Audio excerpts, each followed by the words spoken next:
Oh boy. Another day, another live stream. Just gonna get myself situated over here.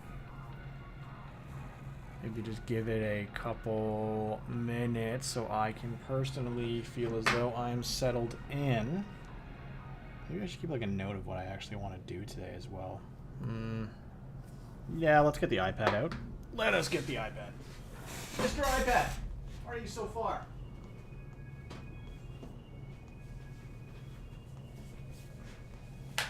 Okay, Mr. iPad, you are now at the desk. I'm going to get you opened up. I'm going to try to keep a semblance of a notepad today. Okay. Okay. And then we'll probably start with just an intro of where we picked up last time. We're going to title this lovely Pokopia stuff again because that is efficient, I said. Jesus. Okay, Pokopia stuff. Okay, so number one, make a little checkbox for myself. We'll do catch up. So you guys can kind of see some of the stuff I have done off stream a little bit. I'm going to list those down for myself now so I don't forget. I think it's just the one thing, really.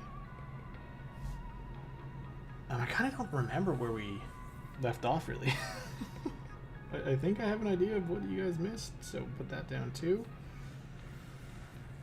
What else? I guess that as well. City Falls, we'll just say that cryptically.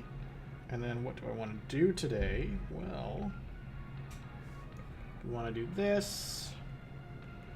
We are going to also talk about this.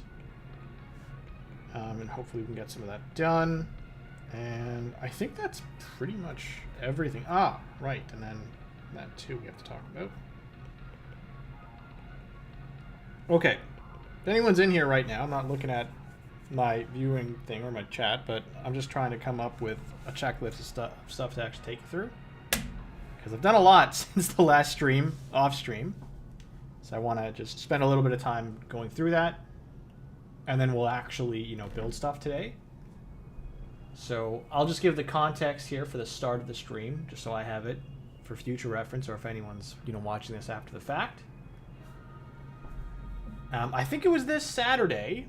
Yes, it was this Saturday. I did my very first ever stream for Pokopia, and I showed you guys my sparkling Skylands. On stream together, we basically built out a bridge. We got a lot done for the bridge. And then I just kind of left a lot of things in the air. So today, we're going to go through some of the changes I made on the bridges. And we're also going to talk about the Science Institute that I made today. Beyond that, I want to work on the dojo itself. Namely, I have to excavate it, so that's going to be a really painful process for me. A very, very painful process. And I want to talk about like a stage and a party area, at least plan where to build it, as we're kind of digging out the dojo. So, let's talk about some of the stuff that has changed. So we're going to just come up here to the top of my roof. And, it starts kind of with the floating city itself. So what have I done here? At first glance, you're not going to see much. There's really not that much that has changed. One very small thing, if you were, keenly paying attention to this floating city previously, you would have noticed by now that I've taken away some of those awkward edges that were just kind of laying around here. These like weird jaggedy parts. And I've really kind of streamlined the shapes to be more of an L. Elephant in the room, too. I added a waterfall coming from each of the platforms. Why did I do that? Well, between you and me, I just wanted it to be easier for me to get up to any one of these without having to use Magnemite. Now I can just waterfall straight up to them. It also looks incredibly aesthetic if I pan out a bit. Like, I absolutely love how that looks. And I ended up with a cool benefit of covering the entrance to my storage area a little bit with one of the waterfalls, which I think is just a really cool touch. A small thing I did here too is I kind of turned or I kind of changed this a little bit. The inside of it is now mysterious stone. The idea I really have with this is the reason why this city is suspended, or this area of Skylands is suspended, is, you know, through the mysterious stones, it's possible. I created a little bit of lore for myself, and I think it kind of fits, but, you know, I think the reason Skylands is the way it is probably because of the mysterious stone. Like, if you really take a look around, and it's especially prevalent in the area tucked away back here, but this city looked tremendously different before. Like, even these roads here, that road in front of me and that road, these were flat. I can tell they were flat because of just the layout of them. Like, these, like, just look at it, right? These roads here, what happened is they were elevated above gradually, and it kind of created this ripple effect. I think the mysterious stone is likely what kind of lifted them up, right? It probably has some weird properties. But you can really see if you spend time looking at it that these roads were once flat, and they've been kind of like individually propped it up as a result of whatever happened with the mysterious stone. At least that's the lore I have in my head, so I thought it would be interesting if we used mysterious stone, you know, through the power of research and science that no humans were involved with. We have harnessed the power of those mysterious stones, and as a result, have these floating cities. I might as well mention this now, but, you know, later we're going to try to dig out the dojo. I am going to build another one of these floating cities with one of these in the middle as well, behind Silphco near the dojo. That's my plan. I don't know if we can build it today because I'm really low on the materials I need to make the cyber flooring. I don't know if I want to do a Dream Island today. Maybe we do. But it's like a really painful process to grind these out. I think that's everything for the city area. Just because we're nearby it, I'll kind of show you this too. I did tremendously clean up this path, and I just made it, you know, a little bit more put together with the bridges on the outside, and then I dialed in some paths here. The houses are all done now too. I think I posted a couple of pictures about it, but you guys can kind of see it here for those of you that are watching after the fact. We talked about this bridge. We built it together on stream. I'm really happy with it. I don't really have any complaints. I still need to eventually go through and restore all of these houses. That will be something for another time entirely. But beyond that, I think the biggest thing I did... I did start to dig out the dojo, by the way, but the biggest thing I did, besides, again, another kind of bridge-ish extension path over here, the biggest thing I did is I created this building here called the Science Institute, which is a massive, massive building. I already told you guys what I wanted it to be a long time ago. Not a long time ago, last stream, so this past weekend, but the whole idea of this Science Institute, let's get a place to just rest and look at it. The whole idea with this Science Institute was to have a single building where I can, you know, do everything I need in terms of resource processing. So there's one floor where really everything is possible except lumber. I have another idea for processing lumber. I don't really need to do it here, but I'll just put it in front of someone's house, really, like I did for Ninetales over there. I also had an interesting idea. I thought my Withered Wastelands was a little bit too crowded, so I ended up moving the Glamora line inside of there. And they're kind of like a little bit of a science experiment, but I'd like to, if possible, design either the final floor up top or the lobby. I'm a little hesitant to actually touch the top floor because I want to save it for the potential of DLC, just in case they introduce a new type of material. I might want to harness that material inside of this Science Institute on a smaller scale. So if anything, we might just design the lobby. I'll take you through all of it in a moment. I guess I can just take you through it now, but let's have a look. Let's take a look at the Science Institute.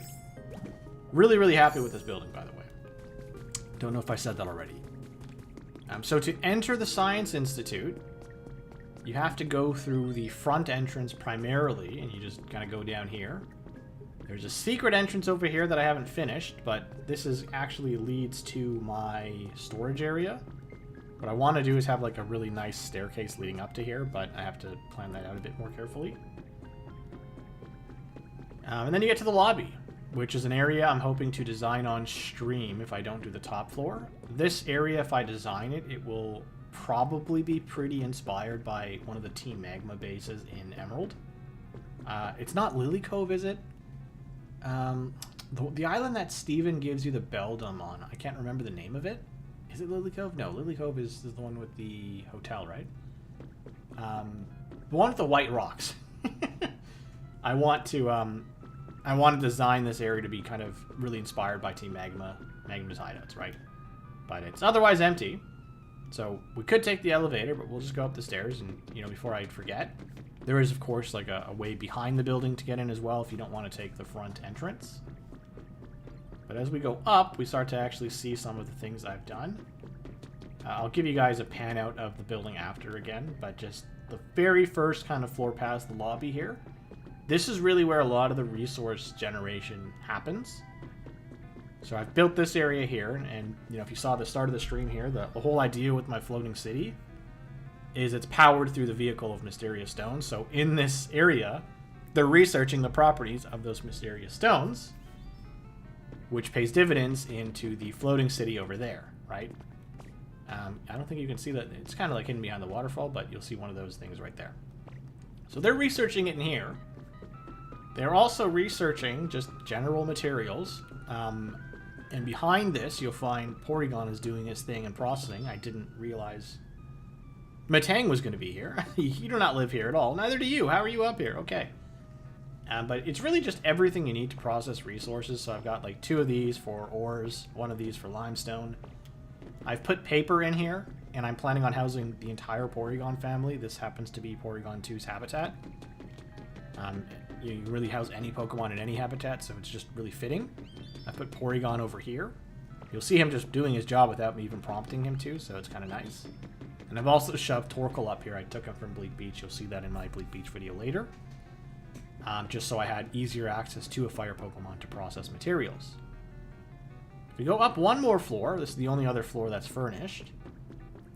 I moved Glimora and Glimora's pre-evolution. And I wanted to kind of create the idea of a science experiment, right? So imagine this cave was something they excavated from God knows where, and they've been experimenting on its properties. And maybe some crystals here.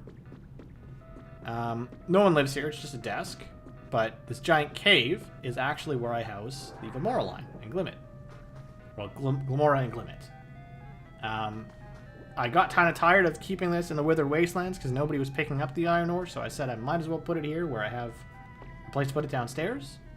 I'll show you the inside of their prefabs. I did do these too. The idea I had for Glimora is, you know, they're actively studying him, which is why the whiteboard is here. And he has a weird habit of liking the fossil heads for whatever reason. So he's got a little bed in his treasure he's protecting as they study him. Pretty simple otherwise. The other thing is the other side of it for Glimmet. Glimmet is, you know, less about the security of watching him, where he's kind of a bit more playful.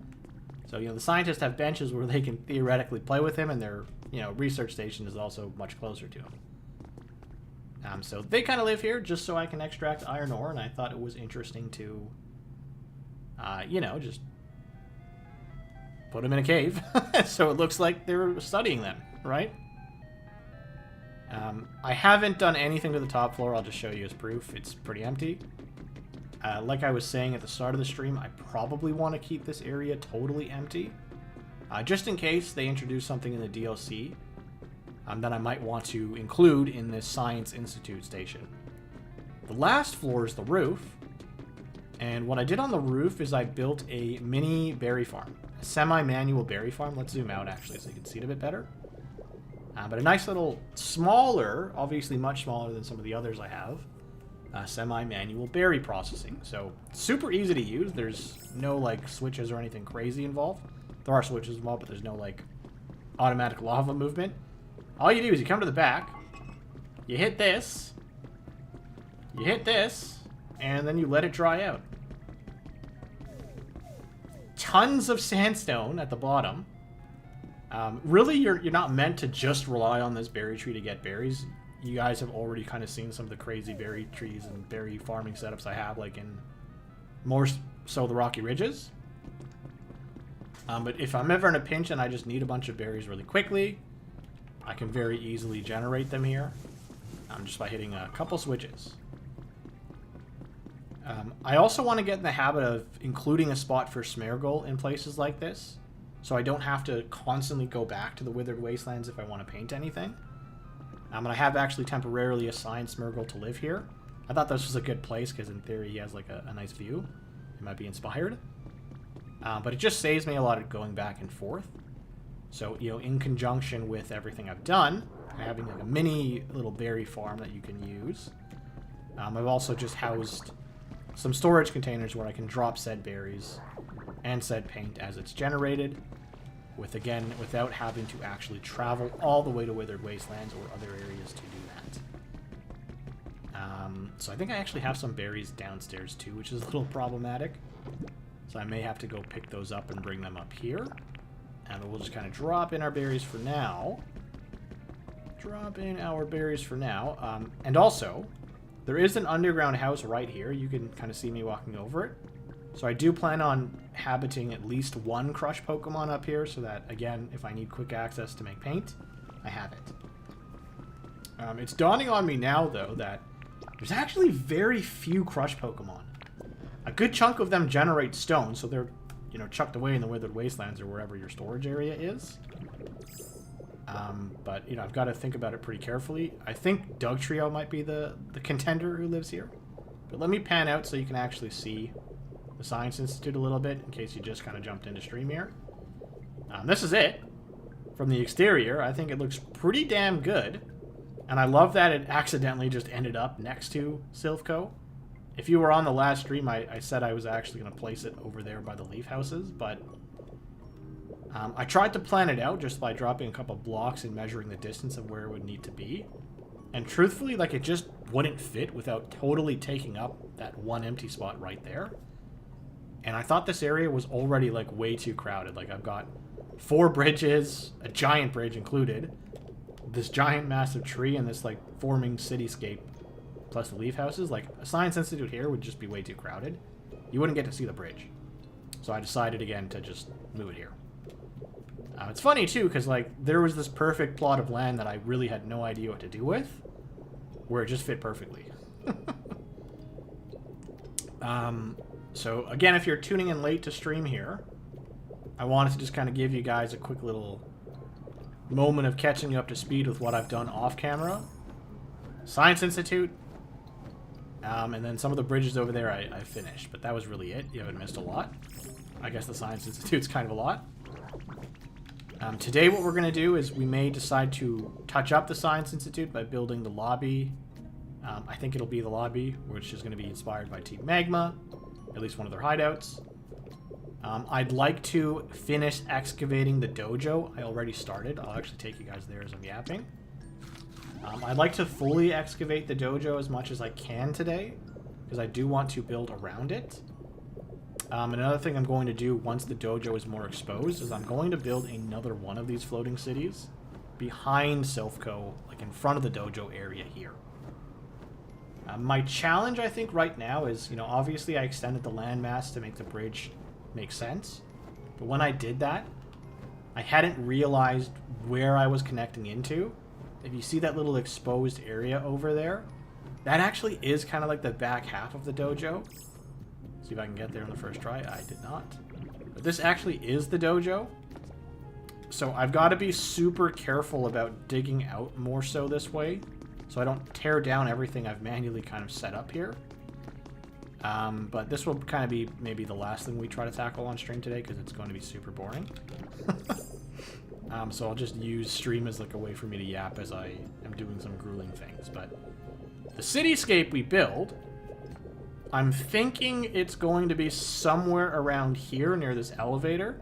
And I'll probably actually have a platform from here that gets you up to the start of the cityscape, wherever it is, and it will kind of live, you know, around this area here, I think.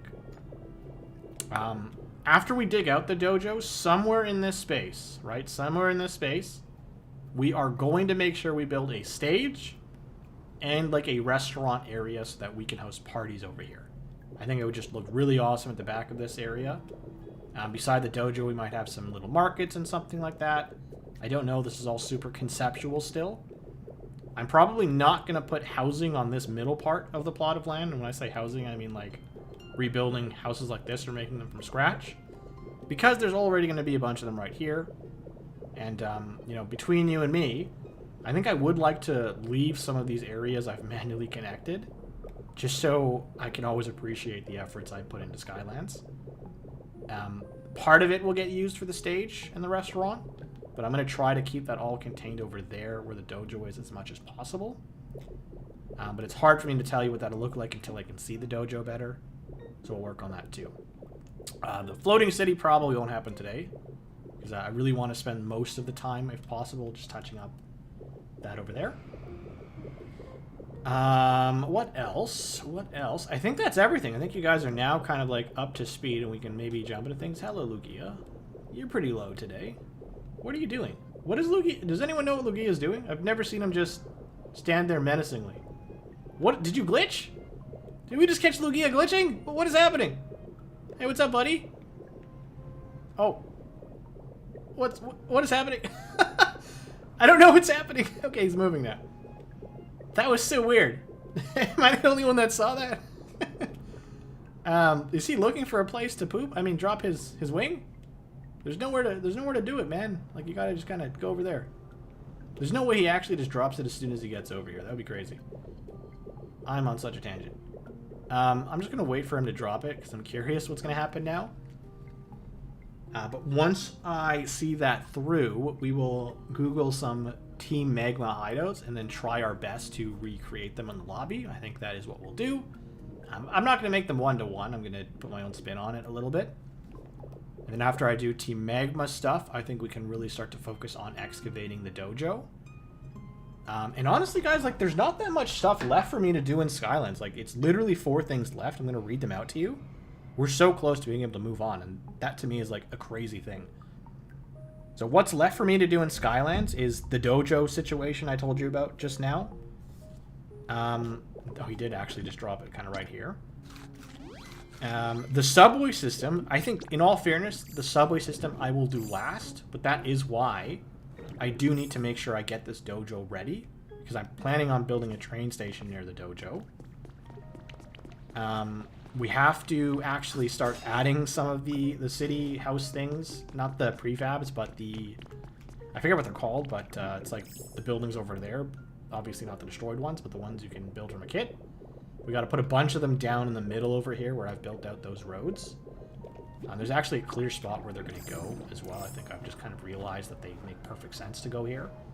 As we fly over, this area here that's enclosed, this square that's kind of like half soil, half concrete or asphalt, this is where the city's going to get built on, right? It'll kind of consume the entire middle area, part of this and part of that as well.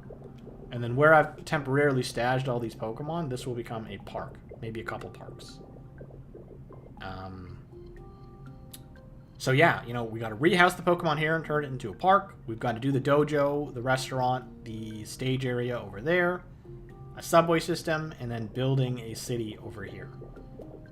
After that, we're done with the Skylands, like, at least to the point where I feel comfortable leaving it, where I can come back and, like, really get inspired to finish it. But that'll be all the infrastructure. I truthfully didn't think I'd ever get to this point. This was, like, a crazy little thing in the back of my head that I would do one day. I have no idea how I've actually gotten it this far. We're probably, like, within 50 to 100-ish hours of completing it, which is really, for me, like a week or two. So I'm really excited to do that, but, you know, once we get it done, like, I'm gonna have, like, really weird feelings of what to do next. I think I might just treat it like absolute chaos and just update whatever I want to whenever I want to. We talked about it on stream last time, but a couple of ideas I'd like to do as well is I do want to open up a cloud island, and I'd like it to be a community cloud island, so I've got to get, like, you know, a Discord server and some things going so that we can kind of create a process for that to be possible. It would be really cool if, like, one thing I can do in this game... it'd be really cool if there's one thing I can do in this game that doesn't depend on me spending 100 hours every week building things, which is what I'm doing now. Obviously, you know, not against my will, but eventually I am going to get, like, more burnt out than I am already, and it's going to be harder for me to do that stuff. So if I had a vehicle to pop into something you guys make, that would be awesome. I would love that. And it would inspire me to do other things too, especially in Pallet Town. So, you know, that whole like Cloud Island update thing I'm looking to do eventually. Building Pallet Town will come much later. And then we'll kind of just go through a series on stream where I come back through all the main areas. By that point, you would have seen them all. I'm working on the Bleak Beach video right now, and then I'll do the Withered Wastelands one. And the last thing is I'd like to actually tour some of your islands. So I've already toured one person's island before. I've got at least one other that I think I can line up as well. But that would be like an awesome thing to also kind of do on a regular basis. I'd love to see some of the things you guys create. Because seeing what you guys make inspires me, truthfully. Okay. I think that's enough yapping.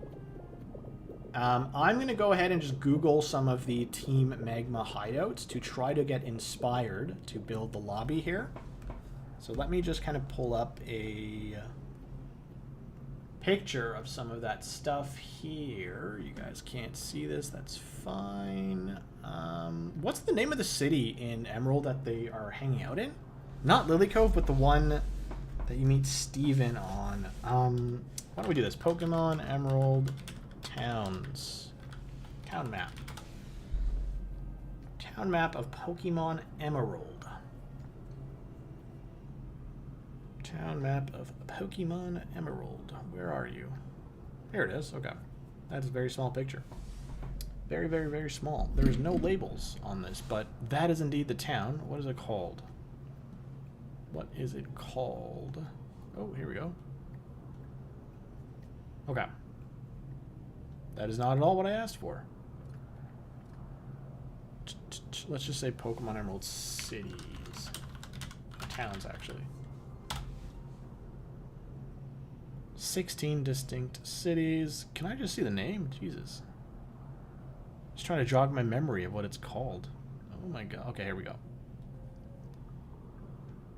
Not Sutopolis, not Evergrande, not Lily Cove. Lily Cove is the bigger one where Team Aqua's base is, if memory serves. Yep, yeah, that's Lily Cove. Not Fortree, not Falber, Venator, Malville, not Slateport, not Dewford, not Rustboro, not Pettit, not Old. Okay, what? Am I crazy? What? Moss Deep? Wait, is it Moss Deep? I don't think it's Moss Deep. Oh, actually, it very well, I think it is Moss Deep. Yeah, it is Moss Deep. Okay. So let's look up the Moss Deep Team Magma base. Moss Deep Team Magma base. Why is this so hard to get pictures of? Moss Deep Team Magma encounter? Maybe I can find a video that shows the room.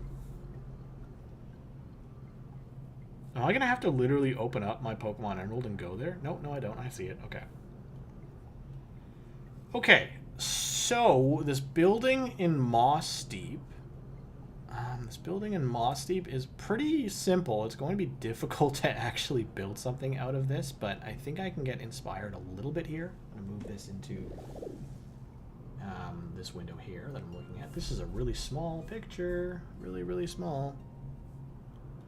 Okay, so now I at least have a reference point here. So some of the things we're going to need are computers, chairs, and desks. I don't really love the desks that are here. They've got a couple guardrails as well, so we're just going to grab things and see what we can kind of put together for the lobby specifically. It's going to be difficult to be inspired by this. It's pretty simple, but we'll do our best.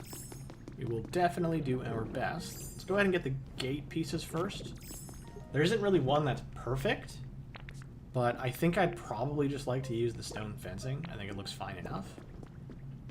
We're going to need at least 3 desks, and it looks like those are laptops, so we'll just get 3 laptops too.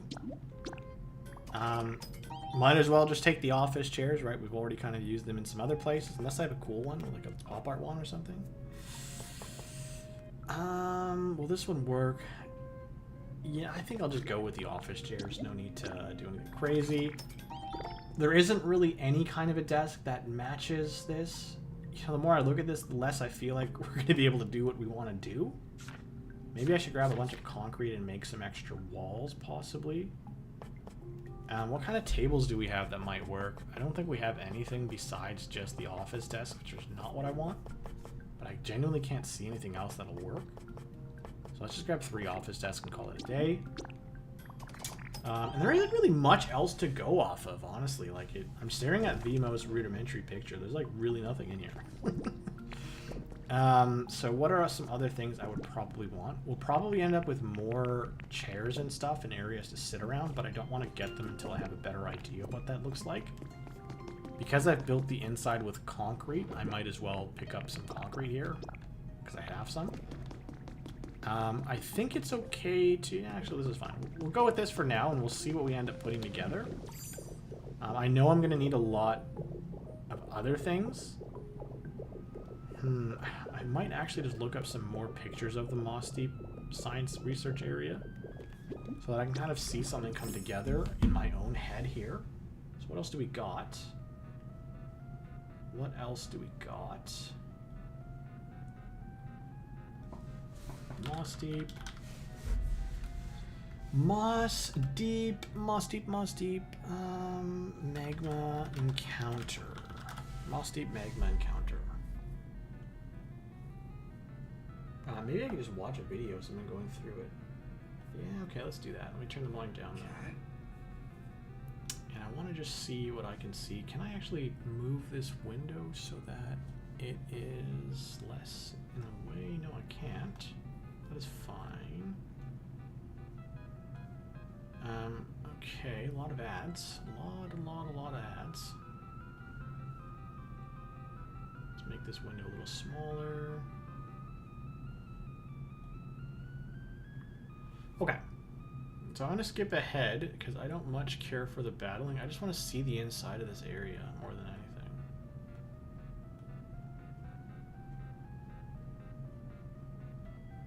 Okay, oh wow, okay, I can see a lot more of it now. We're going to need a lot of other stuff. Let's go back. Let's go back to our storage area. Okay. So, there's so much things in here, like, we can't really craft, but we're going to try to just get some, like, bigger things in here. I think we're going to need at least 2 bookshelves, probably, so let's get 2 for now. They've got a lot of, like, electronic stuff, so I'll probably grab a couple wires and, I forget what it's called. But let's get some wires. If we're gonna have a desk, it doesn't hurt to have like a couple little things like this. I'll grab 1 for now, because I don't want them all to be the same. We'll get some like research papers as well as we pass that. Definitely some of these, at least 2. Boxes aren't the worst thing, but that's kind of like a lazy addition. Definitely a couple control units, for sure. We're gonna need that. Is there anything else like a control unit? Can we paint control units? I don't think we can.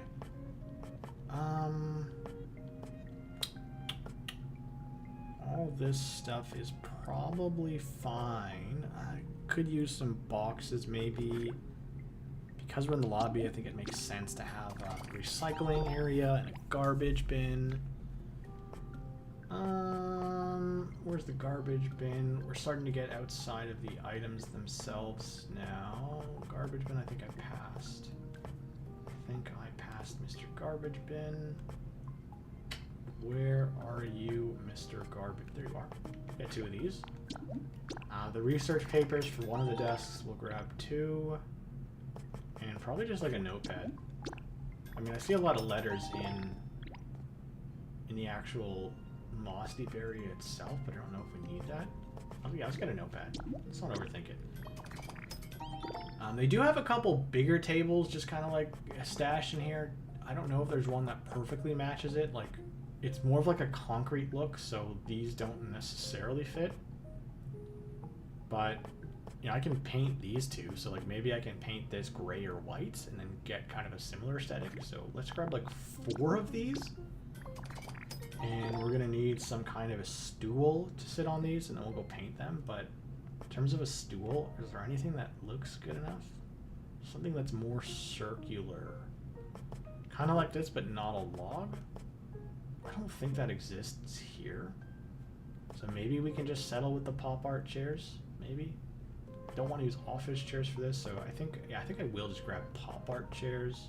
I don't really see anything else that fits. So if I grabbed 4, let's just say we grab, I don't know, 6 for now. And let's go paint these. I think I have enough stuff to just place things down. Actually, let me grab some glass just in case. That is probably enough. And let's go ahead and just go paint some of this stuff now. Namely the chairs and those giant tables. Perfect opportunity to visit Mr. Smergle. Smerguru, whatever. Up here. By the way, where did he go? Like, in the Wastelands, he generally doesn't leave. He's normally always in the same spot, but I feel like he's always moved up here. Like, is he? Like, where is he? I have no idea where Smergle went. So we'll just call him back with some honey. See where he ends up. Okay.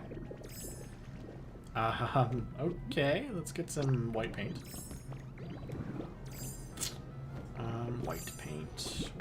White and red, actually. And let's talk to Smergle.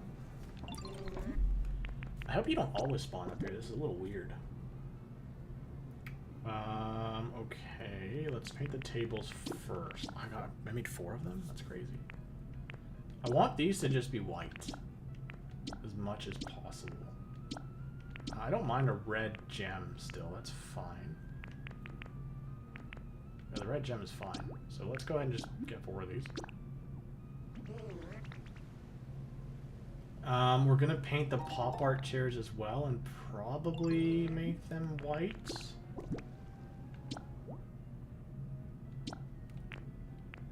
Yeah, the seat is fine. Maybe we just invert them, make them white with a red seat. I don't mind that. Yeah, okay, cool. And then we'll put away the paint because we don't need it anymore. And then we'll just start plotting some of this down, and we'll see kind of what we end up with, and we'll adjust as we need to. Wrong side. Was that the wrong side? Yes, that was the wrong side. Go ahead and drop some paint in here. Okay. So now we've got enough things to just place stuff down. So let's go ahead and do that. Glad I caught you live. Your volume is great. Thank you. Yeah, so I just didn't uncheck, or rather I didn't leave unchecked my microphone last time. So I had like 2 mics going. But I have learned my lesson. That whole Bleak Beach tour I recorded, I also totally messed it up. So I had to re-record it before stream. I spent like 30 minutes editing it before I just gave up trying to restore the audio and redid it all. But that video should come out later today. I am not on Twitch also. I can totally stream to Twitch. I have it set up, but I've just kind of left it to YouTube for now. I figure, you know, while I'm still smaller, YouTube is probably better for like discoverability. And I upload everything to YouTube, but you know, eventually I might stream to Twitch. I literally can do it with the click of a button, but I haven't yet. So we're trying to build like a lobby area that resembles the area in Moss Deep where you have to battle Team Magma in Emerald. We're not going to be able to do it one-to-one, obviously, but I think I can kind of use this area and put things down that look nothing at all like it. But it's by base inspiration, I guess. Yeah, it's really not possible to recreate that, so we got a lot of stuff here. We've got 3 desks and 3 big tables we need to place, so if we just look around here, like, where's the best place for any of that? I think a desk in each corner isn't a bad idea. I would say put one there, but it's kind of like awkward to put anything there. 3 desks is kind of weird. Maybe we don't put the desk down yet. So, like, what can this area be? So imagine, like, this is the lobby, right? You walk out into the lobby. What do you expect to see? Well, you expect to see reception. But it's kind of weird if we put the reception right here. I guess we have... Okay. So my rule of thumb generally is to give myself a walking space of 2 units. So if we have the reception, we would need to ensure that front area is free. And I would want the same luxury afforded to me with the elevator. So let's say this is the minimum limits we must keep in mind to keep a walkway to the elevator and I suppose the stairs. Now, obviously this is really small. So how can I make a reception area by using as little space as possible? Well, we can extend this out to at least match the corners of the elevator. And then this actually might be enough space to build some sort of a reception hub, just like that. This is a total of 5 units tall, so we can actually make a reception that's 4 without it kind of consuming. So let's just, you know, boom, boom, boom, boom. I don't know what this will look like just yet. But if I do this right, it can even be a home, possibly. So we can, like, potentially put some Pokemon in here if we ever decide to go down that route. Let's just enclose this now, and then we'll take a step back to see what it looks like. Boom, boom, boom. Boom. I'm going to run out of energy soon. Okay, so it's still difficult for me to see what I'm doing, but, you know, if I enter the lobby and I immediately see something, does that feel claustrophobic? A little bit. It does a little bit. I feel a little like it's a little tight. But I mean, how else can I center a lobby if I don't do this? I can't. So, okay, that's fine. We might as well seal off the top a little bit. And we can make a door at the front over here. But then we should block this back portion off, and we should block the sides off. I think the rest of it we can just enclose with glass. We'll probably put a door here. What door will we use, actually? Let's go figure that out now. Let us get a door. What door are we going to use? We don't need, like, an actual door. We just need, like, one of those... like counter style doors. Maybe we have to paint it, possibly. Gray concrete, so it should look good with gray concrete. We're definitely gonna have to paint it. I can't really see any doors that are gonna work. Okay, so yeah, so like this could work if it's painted, this one specifically. I don't hate this one though, if it's painted too. Yeah, let's just go over the iron gate. Go ahead and print it.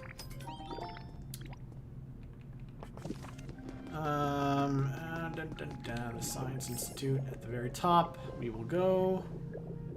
We will go. We will go. So besides like what I'm doing here, where I'm trying to build the lobby, we're eventually going to go behind Silphco and try to dig out the dojo, because I want to build another floating city over there, a stage, a restaurant. But before I can do any of that, I need to see what the area looks like. I have to look at your early Skyland videos again to see how you created those land bridges. So I actually didn't do these on stream, or sorry, on videos. I did this one with you guys, this wooden one over here, on stream, so you can fully see me recreate this one on the first stream we did. But I didn't do that one, and I didn't do that one, and I didn't do the Golden Gate Bridge. So, you know, I have a little bit of time. I might as well go down a little tangent here with you. I won't walk you through this one too much, because the stream exists, and you can absolutely go back and see it. I will just kind of quickly tell you, these are painted light brown. These ones are not painted. We also did paint the top parts to brown as well, and black, even though it doesn't look black to me at all. The rest of it is, like, pretty standard, I think. There's not, like, anything crazy to talk about with it. Now this one is less of a bridge and more just like me connecting the land masses. Thank you very much. You know, it's funny because like these ones were the least amount of effort, but I think I kind of like them more. You know, I have an idea with Mysterious Stone. I've kind of built lore for it myself. So if we actually go over there, I can kind of illustrate why I think Mysterious Stone works this way. But I think, you know, essentially the reason why this whole town got lifted in the sky, I think it's because of Mysterious Stone. So like if you look at these roads, after I spent like a little bit of time looking at them, I kind of quickly realized that these were once a flat road. This was supposed to just be a flat road. So what it looks like happened is as the city was floating and raised into the sky, it kind of was being raised in little sections and chunks. So like this area popped up first, then this, then this, then this. And that's kind of what led to this weird deformity, right? You can see the Mysterious Stone under it as well. Same thing with this side, where it's kind of like lifted. You see Mysterious Stone under it. So it almost looks like Mysterious Stone grew out of control or something, and that's what caused this whole city to get lifted. At least that's my headcanon. And because of that, you know, that's why this floating city area has that like weird little thing floating in the middle. Essentially, it's able to float because yada yada, we were able to harness Mysterious Stone, the things that destroyed the city, and figure out how it worked, and now we can suspend our own towns. Inside of the Science Institute, I've kind of put one of these in there that's being studied, just to kind of lead into this whole concept. But anyways, you'll find that at the bottom of all of these weird bridges things, I've also suspended them in theory with Mysterious Stone. That's why they all have this like subtle amount of it here. But this one's basic, right? It's really just an extension of the landmass straight across, with the staircase there and the Mysterious Stone to make it look like at least sensical. And then I built, you know, instead of putting blocks as the edges, I put little wooden fencing as the edges because I thought it looked aesthetic. This side, this one's not too crazy. There was one interesting idea that I had. I think I saw it from someone else, but, you know, basically we extended out the road that was already here. I think there used to be one of the zip lines here we took down, but all we did is extend it out, right, to extend to Silphco. I did expand the base of Silphco as well off stream, which is why this works now. And the idea I took from someone else was instead of stairs, all I did is I took the flat roof tiling and I painted it black, and I think it looks pretty good. And when you get up close, you kind of notice the difference, but from afar, it doesn't look that bad. Like, it looks like the road actually just slopes down, which I kind of really like instead of stairs. The only other thing here is, you know, because I expanded the base of Silphco out, I was able to add like a mini staircase. I might touch it up. Of course, we still have the staircase down here that leads to the crater. But that's that. The big one, the Golden Gate Bridge, I was looking at someone else's picture to help recreate this, so I can't take all the credit. But I took a lot of liberties for sure. So cool, really like what you did. Thank you. I'm really happy with this area, honestly. But because there's so much stuff here, it got too crowded. That's why the Science Institute ended up over there. I'll take you inside the Science Institute too. One different thing I did with my Golden Gate Bridge that the original poster didn't is I have like a secret bottom area. It's not a secret, really, but I do intend on building out a subway system to fully connect the Skylands. So me building in this bottom layer was me just giving myself a space to run the train through that isn't on the very top. What can I tell you about this that might help you build it? These are just iron pillars, iron columns specifically. These are just iron poles. Pro tip with the iron poles, if you build them properly and you extend them down and you destroy the last layer, the bottoms will look like this with no base instead of like this. At one point I did want to kind of go through it all and fix them, but I don't mind it, so I left them. This is just light marble flooring painted red. This is just roof tiling painted red. These are just those like cyber stone things that I've used in a bunch of other places painted red. And then really it was just kind of a mechanism of like, you know, if we get a little closer, kind of putting a roof tiling on and then going down to the block and so on until you kind of get this straight point. The bottom, depending on how long the distance you're looking to suspend is, you might have to do a couple more of these down parts where it's like 3 down and then you go down 1 and like another 3 and then another 3 and then a final connective piece. My bridge was smaller, so I didn't need as many. Ideally, you know, your bridge is big enough so that you can just follow it down all the way just like this on this side. But my bridge was small, so I had to get a little creative, and I ended up kind of going down like this to create more of like an idea of the bridge's wires are falling down and then getting suspended at the end. I don't know if that makes any sense. Making some notes. I wish I had more for you. I was in a bus for like 8 hours, and I had the picture of this guy's Golden Gate Bridge, and I just locked in for the whole bus ride. And then I did this. I also suspended it on Mysterious Stone. Same idea as kind of those other bridges. I really don't like these yet. I just put them down as a placeholder, and I needed it to sit on something. It looks pretty good, though, especially from a distance. I'll be way more happy with it once I run the train through. And it's crazy to think that we're almost at the point where I can build the train stations. Like, that is insane to me. Like, after the dojo is excavated and we've built the second floating city, like, there's not much more I really need to do before I just start looking at train stations. Obviously, I got to start laying down some of the city houses in the center of this area, but that's easy. It's just the kits, right? I'll worry about, like, making everything pretty and aesthetic and, like, special and replacing blocks much later. I think the infrastructure has still just always been my focus for now. I've been watching your progression and you've come so far. Yeah, right? I was thinking about this today on the way to work, like how crazy Skylands has just become. I still remember connecting everything. I remember when this was like a single like row of blocks that connected to this landmass, and I remember saying it looked so ugly. There was no way I could have possibly envisioned that all of this was going to get built around it. The only thing I knew I was going to do in Skylands is extend Silphco, build a crater, and put the frigid chambers on a floating block. I had no idea about the moon. I had no idea about the floating city. I had no idea about the Science Institute. No idea about any of this stuff. Like, literally all this kind of came to me on the fly. I don't know how I came up with this. I don't know how we're at this point.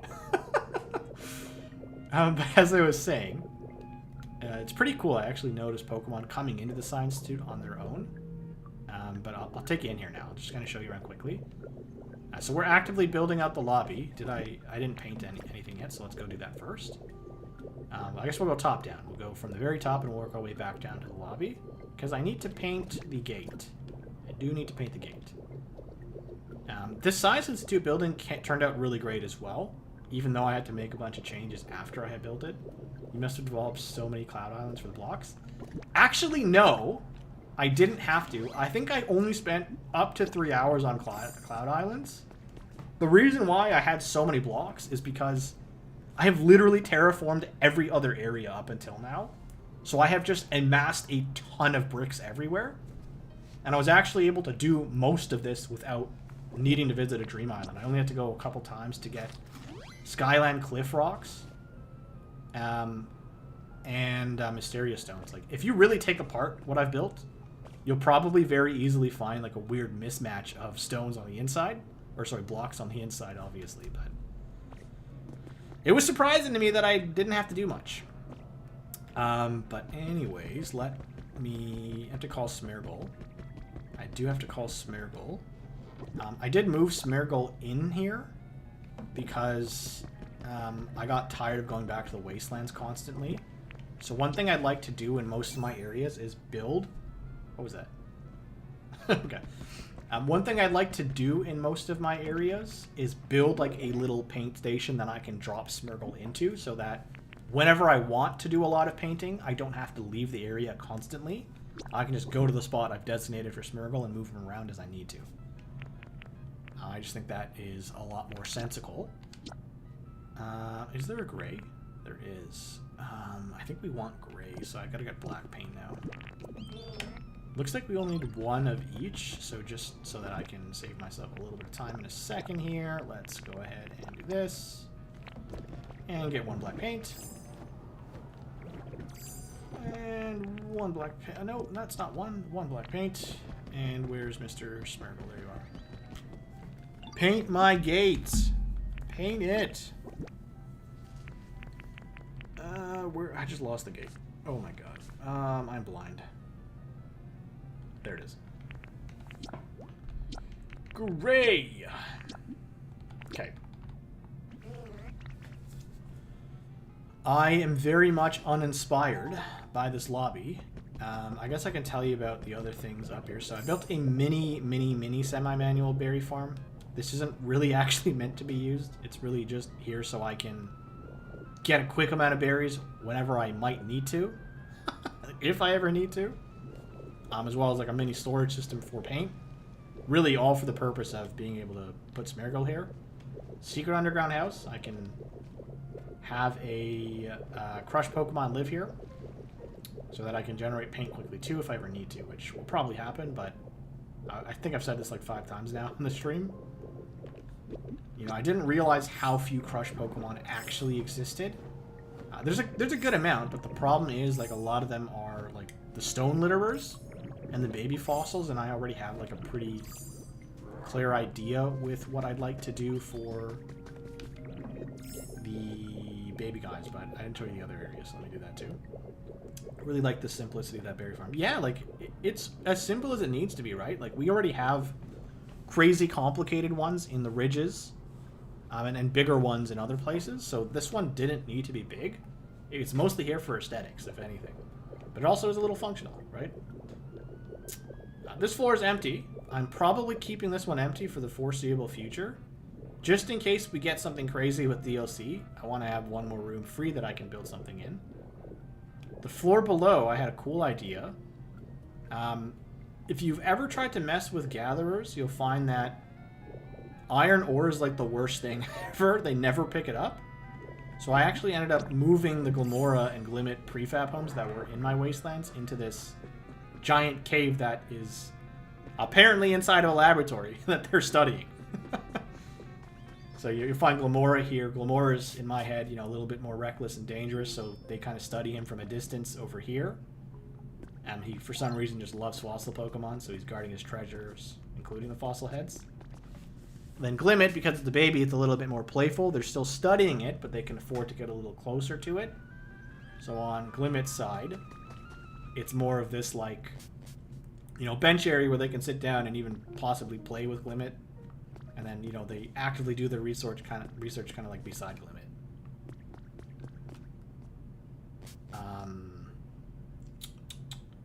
So yeah, so this is really just an area for me to generate iron ore a little bit easier. You know, just have it here. And then if we were to go downstairs, yes, downstairs, you get to like the only actual floor I've done so far, where this is kind of where all the resource processing can happen, except for lumber. I'll have a separate spot for that. But I do plan on I do plan on making all the Porygon Pokemon live here. If you didn't know, this is actually Porygon 2's natural habitat. So it's kind of fitting. I've already made one over here for Porygon. So he lives here. Porygon 2 will live in one of these, and eventually I'll move Porygon Z. And because they all have recycle, I threw in a station over here for paper recycling that they actually just kind of do on their own, just like you see Conk making concrete on his own. And then over here is obviously non-burnable garbage. It's kind of cool because I'm noticing other Pokemon are just coming and visiting too. Like Metang is over here. I didn't tell him to come here at all. He's doing his thing. Because there's ore processing as well, I needed a fire Pokemon readily available, so I moved Torkoal from Bleak Beach over here. I built in a hot spring because I have Torkoal here, and I find they do use it. And that helps to just automate this whole thing a little bit. The only other thing I need to put in here is like food. But honestly, it's like not really super serious for me to have them process these materials, so I'm not worried about efficiency. What's up? Okay. And then, you know, just kind of going to that whole idea where I think Mysterious Stone is what causes the city to fly up. They're effectively studying it here, and this is what I would consider a prototype for what has suspended the city over here, right? So the reason this area is floating is essentially because of whatever technological device this is. And we'll make another one. Really fun, like how you said that manufacturing area. Yeah, it's not too bad. I usually like to have like way bigger ones, so I can do mass amounts of that kind of stuff. But like truthfully, I don't think you need massive ones for recycle. I already have one in the Wastelands. And I've got a massive processing area in the Wastelands too. But generally speaking, like I have mini processing areas everywhere, and I can, like I've got one by Ninetales too, so like I don't need a big one. I just wanted it to be aesthetic, but also functional. And so this is kind of the compromise I got to.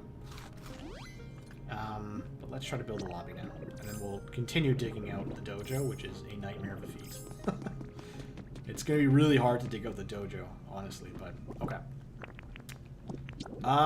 So if this is going to be the reception area, I actually kind of hate the gate. Oh, man. This doesn't look like a reception area. That's the problem. I don't know what I want to do here.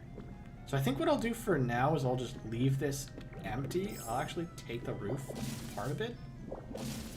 I'm going to leave the structure here in the middle just so I remember this is roughly where I want the lobby. I think counters are probably going to be necessary. So I'm really going to have to think here, but we'll leave this marked down here so we have an idea of where the lobby might sit. And so now that that's there, we can start to plan like the other things. So I need to put a couple desks in here, and I need to put a bunch of tables with seating areas. Where can that go? So you come up here, you're in the lobby, you see the reception. To your left and to your right are options. Obviously, you can take the stairs, the elevator, behind that. So we want to try to keep this pocket empty, which effectively means we're looking at, what can I build here? And what can I build here? I don't think it makes much sense to have a desk over here because of how close it is to the stairs, but a desk does kind of make sense back here. So that only really leaves me with the option of putting a table here, right?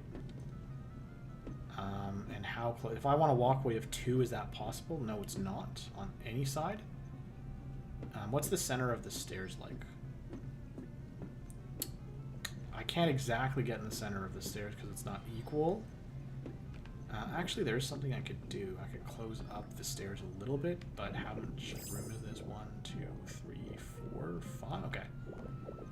So we're going to just go grab 2 blocks of hexagonal flooring just to help make this area look a little nicer. Just 2 blocks of it really is all we need. Just 2 blocks. I don't know how long I'm going to stream today. This is kind of like a just abrupt thing I decided to do, but I'll stream as long as I can until I start to feel absolutely exhausted. I fear I'm approaching that point quicker than normal. I don't even remember why I'm down here. Never mind, I do. Is the hexagonal flooring? No, it's not going to be in here. It's probably where the asphalt is. Maybe not. Up here? Where did I put the hexagonal flooring? What the heck?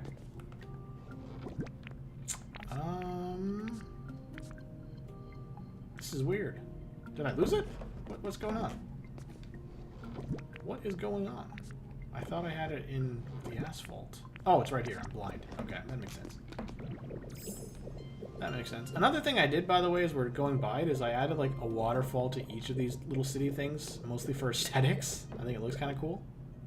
But it also just makes it easier for me to get up here. And as a result, if I wanted to house a water Pokemon up here, they could also get up here without needing to use the zip lines. Anyways, let's go down here. I really hate this ugly lobby thing. Oh my gosh. I really, really hate it. I'm going to need to rethink this for sure. How does this even look? Like, what do I do? Maybe I can extend it out one more, but I want the stairs to be with a nice walkway. Ugh. Okay. Let's put down the hexagonal flooring before I start spiraling. Oh my god, I can't count. I can't count. I missed one. I cannot count. Amazing. One more. One more. Oh boy. And we go. And we go here. At least I know where it is now. I'm not going to spend 10 minutes looking for it. Imagine I forgot. Okay. Let's go back into the lobby now. And try to see if we can center this table. And then whatever we do on this side, we'll just do the same on the other side. So let's slap down that flooring. I just want to do a visual test to see if I can still walk up the stairs without it feeling cramped. And yeah, okay, I think we definitely achieved that, which is great. I guess we just leave that empty for now, just to help. Okay. So now it's possible to center the tables a little bit with this area. Am I blind? Where are my tables? There they are. So yeah, so now they're centered, and so if we do, I guess, you know, this probably makes more sense, so that there's still at least a pathway if I put chairs here. I can put, well, let's just put it down for a second and see what it goes. Tomorrow is Nintendo's stream. Hopefully, you don't have DLC for Pokopia. You know, maybe I might actually, maybe I stream the stream. Nah, I probably won't stream the stream, but it's supposed to be a pretty massive live stream. I think the Treehouse event is like 95 minutes, and the direct itself is 50 minutes. So it's like an hour and a half direct, or like, sorry, 2.5 hour direct, which is massive. Generally, we don't get directs that are that big, and I feel like I've been noticing, like, whenever we get a direct. Oh, these don't look that good. Whenever we get a direct, usually that's because they're really trying to push the console for whatever reason. So I say that thinking that we are probably going to see quite a bit tomorrow. I am hopeful that Pokopia DLC is amongst those things.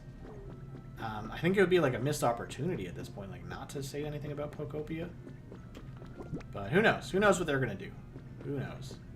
I hope we got like Wind and Wave stuff too. Because we got the announcement for Elden Ring, like I'm pretty hopeful that we'll just see Duskbloods instead of Elden Ring stuff. They might show off Elden Ring a little bit, but it'd be really cool to see more of that. I didn't really make a lot of these chairs, so I'm going to just put one on the corner here too for now. I guess it makes more sense for it to be here, so it's not so crowded. And then I could probably move the other one as well, this one namely, to here. And then we'll probably do the same thing over here. Just drop it off here. Did I mess up? Well, actually, that's the same. Okay. What games are you excited for? What do you think they're going to announce in the Direct? Or what are you hoping they announce besides Pokopia DLC? If anything. If not, totally cool.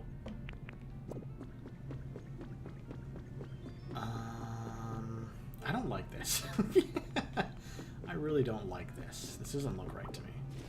So I'll leave the left side for now, but let's try to get a bit more creative. I think I do just need to get 2 more chairs, so I'm not gonna wait to do that. Let's go get them now. 2 more chairs.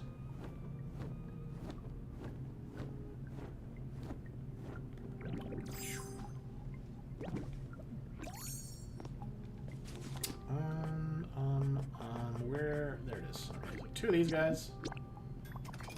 That's a lot of twine. How does one just get rid of all their twine? Oh, I totally forgot. The main purpose of me building the Science Institute was to have a place I can yeet stuff off the map. Oh my god, I forgot about that. Okay, so we gotta dig a hole, which won't be that difficult to let us do that. Wind and Waves would like more info on that, like a sooner release date than 2027. I hear ya. I don't think we're going to get a sooner release date than 2027 at this point. It's not really typical of them to like reverse what they say for like release dates.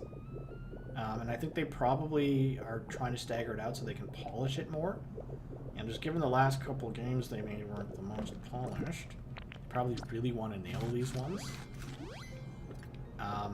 And maybe part of it too, this is just speculation, obviously I don't know this to be true, but maybe part of it is like they've got some really crazy plans for the other games they have out right now that they're planning on spending time on instead of Wind and Waves, and they're worried that, you know, releasing Wind and Waves earlier is going to saturate everything too much, which I can understand. That would make sense to me.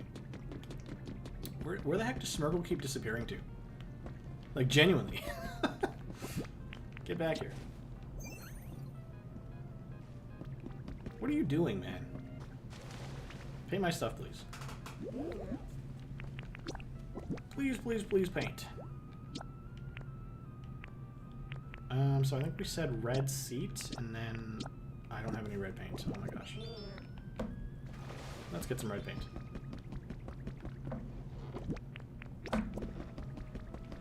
Okay, paint my stuff. Paint, paint, paint, paint, paint, paint. Please do your job. Please do your job. Boom, boom, and bam. 2 of these. Uh-oh. Work emails at 8 p.m. Love that. What is the email about? Let's just quickly check this. Okay, I can ignore that. Nice. Wind and Waves would be cool, though. I am woefully optimistic for what we may get in Wind and Waves. I'm really hoping that them staggering out the release is because they're spending more time to polish the games. Because we're at a point now where, like, the Pokemon games are basically about to have the, you know, the quality graphically that everyone has wanted forever. So I'm hoping that they can, you know, drive home, you know, a polished game that isn't super janky plus a good story with it. So that we can finally have, like, an absolutely insane Pokemon experience. The kind that, you know, I've been thinking about since I was a kid. The kind that I imagined Pokemon Yellow to actually look like when all it was stick figures. I would love that. Yeah, I'm going to just take down this weird reception thing at this point because I need to build the yeeting station. I think that's more important. I don't really need any kind of crazy reception area. This is a science lab, like, it's not a hotel. So if I end up with a really small kind of like welcome area, if that at all, that's fine. I want the yeeting station built first. But it just so happens that I think the yeeting station can probably be in the center of where I was lining up this thing here. So that would be here. Within these 4 blocks. Actually... 1, 2, yes, so within these blocks is a bit more accurate. Is this 2? Yes, okay. So the yeeting station is going to exist here. There isn't a way to, like, make this a door you can open, is there? Is there any door that we can lay flat? There's the hatches. There is the hatches, I guess. Can you open hatches with a switch? Okay, we got to do some experimenting. We have some experimenting to do. Let's go get a switch and a hatch for now. Because ideally I could just open up hatches and let things fall straight through after I place them down. That would be really cool. But I don't know if hatches open up automatically with the switch. I've never tried. So today will be the day. Actually, I think I have a couple hatches already that I've built. I do. I'll just get all of them, and then we'll just grab like 1 switch for now, just to test what we can do with a single switch. Switches are lower, no, they're higher. Higher, can we get much higher? There it is. Just 1 for now. Let's just get 2 actually, just in case. Okay. I guess I can close this magma thing. I don't really need it anymore at this point. Okay.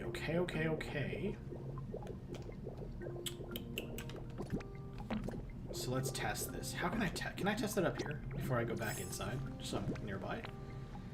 If I put a piece of concrete down, and then on top of it, I decide to put a hatch, and then over beside it, I decide to put a switch. Will the switch open the hatch for me? Please say yes. Okay. Awesome. Okay, so I might be able to do something with this then. I'll keep 2 switches for now. Let's just do ourselves a favor and paint these gray. I think we'll just paint 4 for now. I don't think we need more than 4. Well, I'm probably fine with 4. I gotta tell you, like, having Smeargle so close is, like, already, like, amazing. Going back to Withered Wastelands every time is so exhausting just for those loading screens. They used to not bother me, but nowadays, now that I'm painting and using them so much, it does bother me. Okay. Gray is what we want. Yes. And we will just do 4 for now. Can you paint the switches? I don't think I need to, but if I can, I'll make them gray. Ouch. I need a better chair. Oh my god, I need a better. This chair is definitely dying. It's too old now. Can I... Where are you going? Where are you going, buddy? Where am I going? Come on, please. No, stop. Come back. Okay, it's not time to think, man. It's time to paint. Buddy. Okay. You do you, man. You do you. I'm not going to judge you. We all... Oh, you can't paint those. Okay. Sorry I wasted your time. Sorry, Mr. Smurple. Okay. Put this away. OCD is hitting me. Let's sort that. I don't have to sort that. And let's put the white paint away. I think when I finally am at the point where I can leave Skylands, there's going to be a hole in my heart. Because finishing this area was genuinely... Well, it won't be finished. Like, we'll still have to go back and do things, but getting this area to the point it's at now was, like, never even an idea I had in my head. Or, not an idea, but a possibility I saw in my head.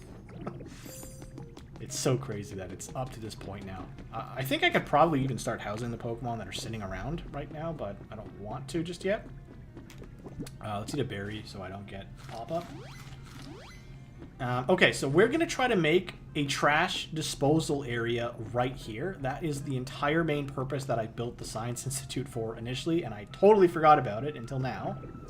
So how many blocks do we have? We have 1, 2, 3, 4, 5... okay. So I think what we can do is we can make some interesting kind of a shape like this. And hopefully we can do some things here. So I'm going to do some boring stuff and just dig to the bottom in this shape. We'll go back in and fill in gaps after. I'm not overly concerned. Well, actually, you know what? I suppose there's no reason not to just fill this in now. Right? We have the materials for it. And okay, I'm already seeing the ground, and so it looks like this is the limit of that part. So we just have to, I guess, follow this down. I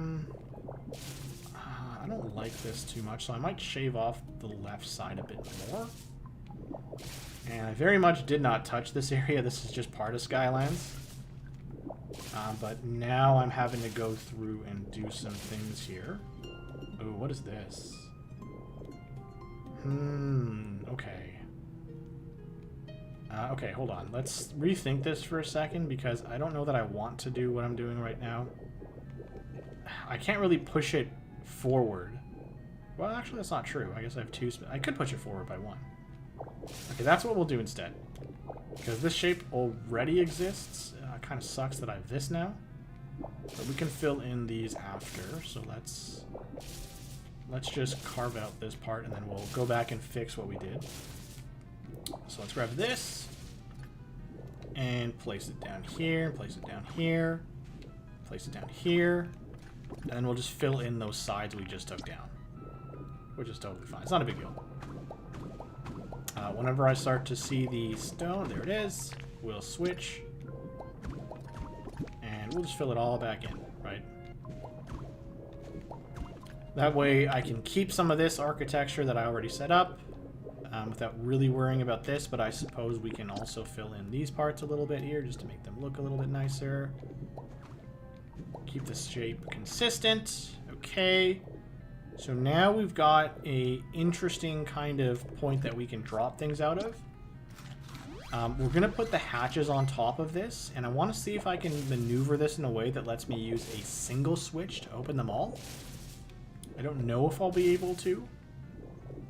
I would like to actually convert these all to the hexagons, hexagon flooring, because it'll look nicer. I guess I should do that now.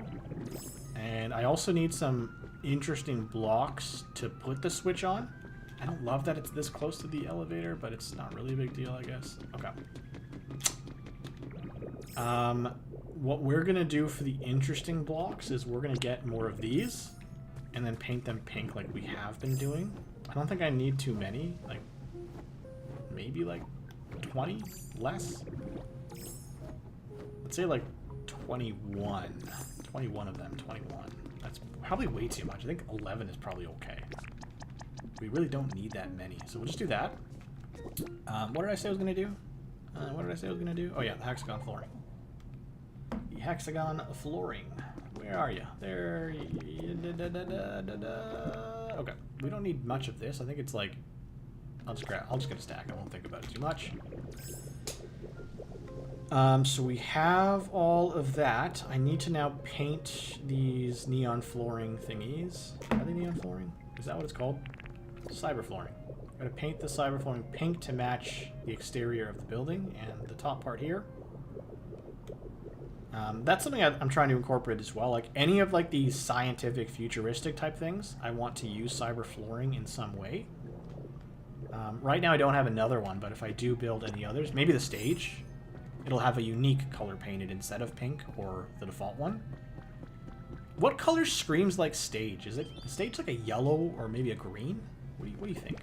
I can't use blue. I could use white. Where are you going? Please don't leave. I need you to paint. So we need, I think it's pink and red. Pink and red. That is not red. But now can you paint this for me? Please. Just 11 of the cyber flooring should be enough for now. The dark paint, yes. I love cyber flooring. It's so cool. I do need a lot of the other thing too. It's... I forgot what it's called, but... I can't find sea glass shards for the life of me. I'm so low on sea glass shards. Like, I'm never going to be able to build this second floating city. It's going to take me a long time to be able to get the resources for that. Also, am I crazy? Like, this doesn't work anymore. I can never get them to leave me alone when I do this.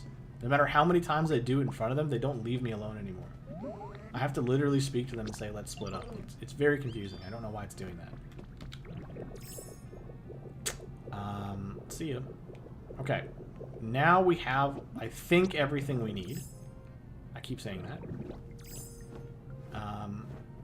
I need to conceptualize, like, obviously I'm not just going to leave this in the middle here. I'm going to build, like, something around it. So that it's, like, an area I can access in the middle here. I like the Pokemon Center wall trim for stages, the red glow brick with the blue stripe. That's not a bad idea. If I remember, I can show you what I've done in Rocky Ridges for the stage. But I don't want to match that aesthetic, so like your idea might actually make a lot of sense. I want it to be something unique. Let's replace this with the hexagon flooring. It doesn't really matter what it looks like from the underside because we're eventually going to terraform that anyways. So I'm curious what it looks like there. I just want to take a little peek because I might not ever see it again. Oh, that's interesting. OCD is taking over. We're going to make a square around this. Okay. No reason. That was absolutely unnecessary. But now it looks cooler from the top here. And we have a yeeting station. Oh. We got to clear up some of that mysterious stone because it might get in the way of the yeeting station. I'm okay to do this. This does not bother me in the slightest. It's not a whole lot we're taking away. Just a very small chunk of the mysterious stone. I think I do have the Poke Center wall trim. Oh, you just reminded me about something I absolutely need to do today. I don't think it's still going on, but someone made a post today where they housed all of the patterns in a storage kit and invited people to their Cloud Island so that they could bring Smeargle and get all the patterns. That was like 5 hours ago, though, so I'm pretty sure it's down by now. I'm going to just quickly check, because that was absolutely something I wanted to do. It's not a big deal if it's closed. Like, I can just get everything I need. Yeah, I think it's down. I'll try later, if possible. I'm not going to worry about it, but anyways. Yay, I made it to the stream. You did! You did make it to the stream. But now we're ending. Bye! I'm kidding. I'll probably stay on for a little while longer. I'm going to stream until I'm, like, tired. I am pretty tired already, but I think I have enough juice to keep going. We're building out part of the Science Institute. You missed a little bit here. I won't take everybody through everything again, but I'm trying to make an area that lets me... I really need to do that. Yeah. I'm trying to make an area that lets me drop materials out of the Skylands, which was literally the original purpose of the Science Institute. So I'm trying to build that right now. It's a super simple kind of thing, right? Where all I have really is some hatches that I've just found out you can actually turn on with... you can actually turn on with a switch. So I think what I'm going to do is just build them in a pattern like this. And now I have to, now that I've placed them, I have to destroy these blocks so that they can open. I'll leave this one here for now. Actually, we'll just get rid of it. No, we need to leave it there, because if we don't leave it there, we're not going to be able to place the cyber flooring, I think. So we'll put the cyber flooring here and here. Then I will destroy the cyber flooring below, and I will destroy the block below. Okay. So I don't know that I want it to necessarily sit there, but just so we can test that this works, let's go ahead and grab a switch and see if it's able to open all of the... Okay. Okay. I thought that might happen, so we'll put one more on top and see if that fixes things, which it should. Okay. So if I hit this button, do they all open? Oh, perfect. Okay. I would like to put one in the middle as well, but I think it's going to look ugly. So I think we just leave it like this for now, but you know, once I get more of it done, this will be an area that I can just drop stuff on. And why don't we test this? So if I was hanging out here and I was like, okay, I don't need this pure soil.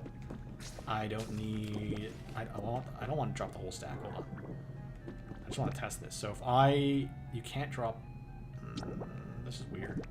How do you move things again? Is it X? How do you do this? Swap.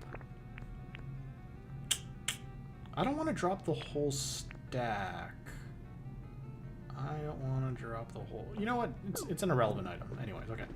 So the idea is if I do this, does it fall? Oh, it does! Okay! Okay. This is so funny to me. So this will be a spot for us to just throw things off of Skylands. Whenever... Why is this so funny to me? Whenever I actually finish terraforming the undersides, I'm going to ensure I leave this open for this express purpose. But it'll be like a longer tube, basically, which maybe I can get going right now. This is so funny to me. Okay. So let's just build a little bit of a enclosure around this. I think I'm missing a chat here. Do this. What did I miss? Okay. There are also switches that can go in the floor. What? Oh, do you mean like the one you step on? That's a good idea, actually. Maybe I should have just used the one you step on. I don't know why I just thought to use a wall switch, but the one you step on would just be more functional for what we're doing here. So you know what? You are a genius. I'm gonna go get one you can step on. I think I have the recipe. I've gotten ridges to 10 already, so I should have the recipe for that. You are talking about the floor switch, right? I believe you were talking about the floor switch. Ooh, here we go. It sucks that I printed 2 switches now, though. Floor switch is probably around the switch itself, which is right there. Can you paint it? You can paint it. Okay. We're gonna have to paint it. Okay, this would actually just work way better. You're 100% right. The only thing is I don't know if it's gonna have the reach, but we'll see. I guess I can also just like walk in the middle of the hatches and jump on them, like in the worst case. But let's go paint this. We're gonna paint it pink.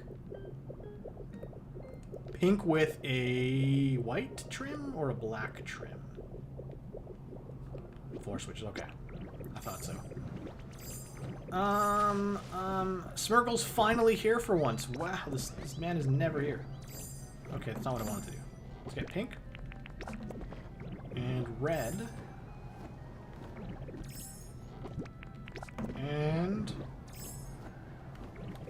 I just noticed whenever he walks, he leaves a trail of paint behind him. Oh my god!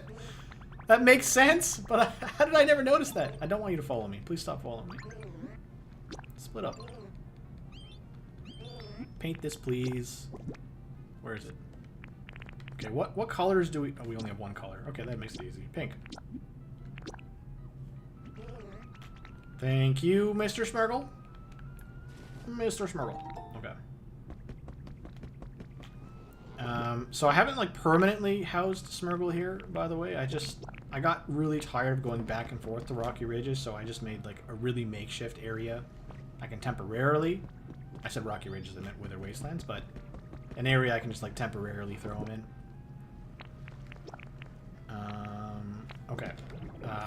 For those of you that maybe weren't here when I said it last time, what we're going to be doing, besides what I'm doing right now, is digging out the dojo, because I've got a lot of plans for that area, but I can't do any of them until I can see the dojo.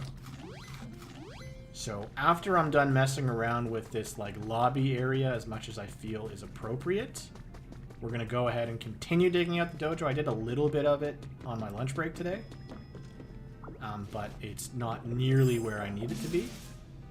Let's see the floor switch scenario right here. If I put it in front of everything, does it open them all at this distance? I think it only goes like 3 up, so it should work. No, it only goes 2 up. Okay. Does it not close them? Oh, they close automatically? Oh my god, okay. But what that means is the floor switch does have to go in the middle here. So we'll do this. And I'll destroy that. And we'll just put it here. Totally fine. What is dojo? Well, how about we just go check it out for some of you that just got here. And as I fly over, I'll tell you about some of the things I did when you guys weren't watching. Obviously, you know, we've been talking a lot about Mr. Science Institute. I'm really happy with how it turned out. I think last time I streamed, I told you guys I was going to build it over there. But the truth is, it just wouldn't have fit in a way that wasn't too clunky or too cluttered. So this turned out to be the perfect spot for it. It's nice that it's in front of Silphco too. That was a happy accident. In my head, I've actually built like a ton of lore around this area. You know, there's 2 office spaces inside of Silphco. I'd like to think that the people who own Silphco also own the Science Institute. I say the people, but it's me. I guess I'm the corporate overlord, but to show you some of the things that I've finalized a little bit, obviously the houses are all built now. We actually built them, right? I did actually touch up the path over here. Usually what I like to do is have a path and then an outer perimeter of blocks. I wanted this to be a little different, so instead of blocks, I put fencing. I thought it looked nice. Leading up to the houses themselves, I've also added the path flooring down, just like I did for the houses in the distance all the way over there. You already saw the bridge. We didn't really touch that at all. I haven't really touched this area otherwise either, except for, you know, I extended the path out this way too. We talked about this at the end of the stream. And what I did at the end here, instead of a staircase, I think I posted a picture with a staircase, but I changed it. This is just painted black tent roof, and I think it looks really good as like a downward road. I think it looks better than stairs. We also obviously extended the base of Silphco to be able to accommodate that and put a little staircase over there. So truly, like, the Skylands are officially fully connected at this point. Like, there's no part of them that is not connected, which is crazy. Fever dream for me. But the dojo, if you remember, when you go behind Silphco and you encounter Polyrath, you have to kind of go up this way and go up the escalator, or sorry, the elevator down there. And that takes you up to an area that I've now semi-exposed, but you can also get to right here, where Polyrath lives, and it's meant to be the dojo. To be specific, if you go to Saffron City, you know how Sabrina's gym is kind of towards the back, but all the way at the back is a dojo where you can get a Hitmonlee or Hitmonchan. That's what this is. It's conveniently where you run into Polyrath. And if you actually look at it, like this would be where Hitmonchan and Hitmonlee's Pokeballs are, right? So I want to make this area exposed to the surface. So you'll see that I've kind of started digging it out already. The challenge I'm going to have, which I was talking about earlier, is when I built the Golden Gate Bridge. The Fighting Dojo, yes. When I built the Golden Gate Bridge, I had to extend the landmass of this area to connect to it. But what I didn't realize at the time is how close I was to the dojo itself. So I'm going to have to be really careful about excavating this area so that I don't destroy all of the stuff I built. But I think it's fine as long as I stop where I am here effectively. But we'll get to that later today. I've barely done anything. But we will. We'll try to get that done today on stream. And then once I get it done, like my plan for this area is I'm going to build a stage somewhere here. I'll probably leave most of that side empty because I want to remember everything I did to terraform this place. But I will consume some of it. The idea will be there'll be like a dojo here, a restaurant, maybe a little store, and a stage area so that this can be where I host the parties on the Skylands.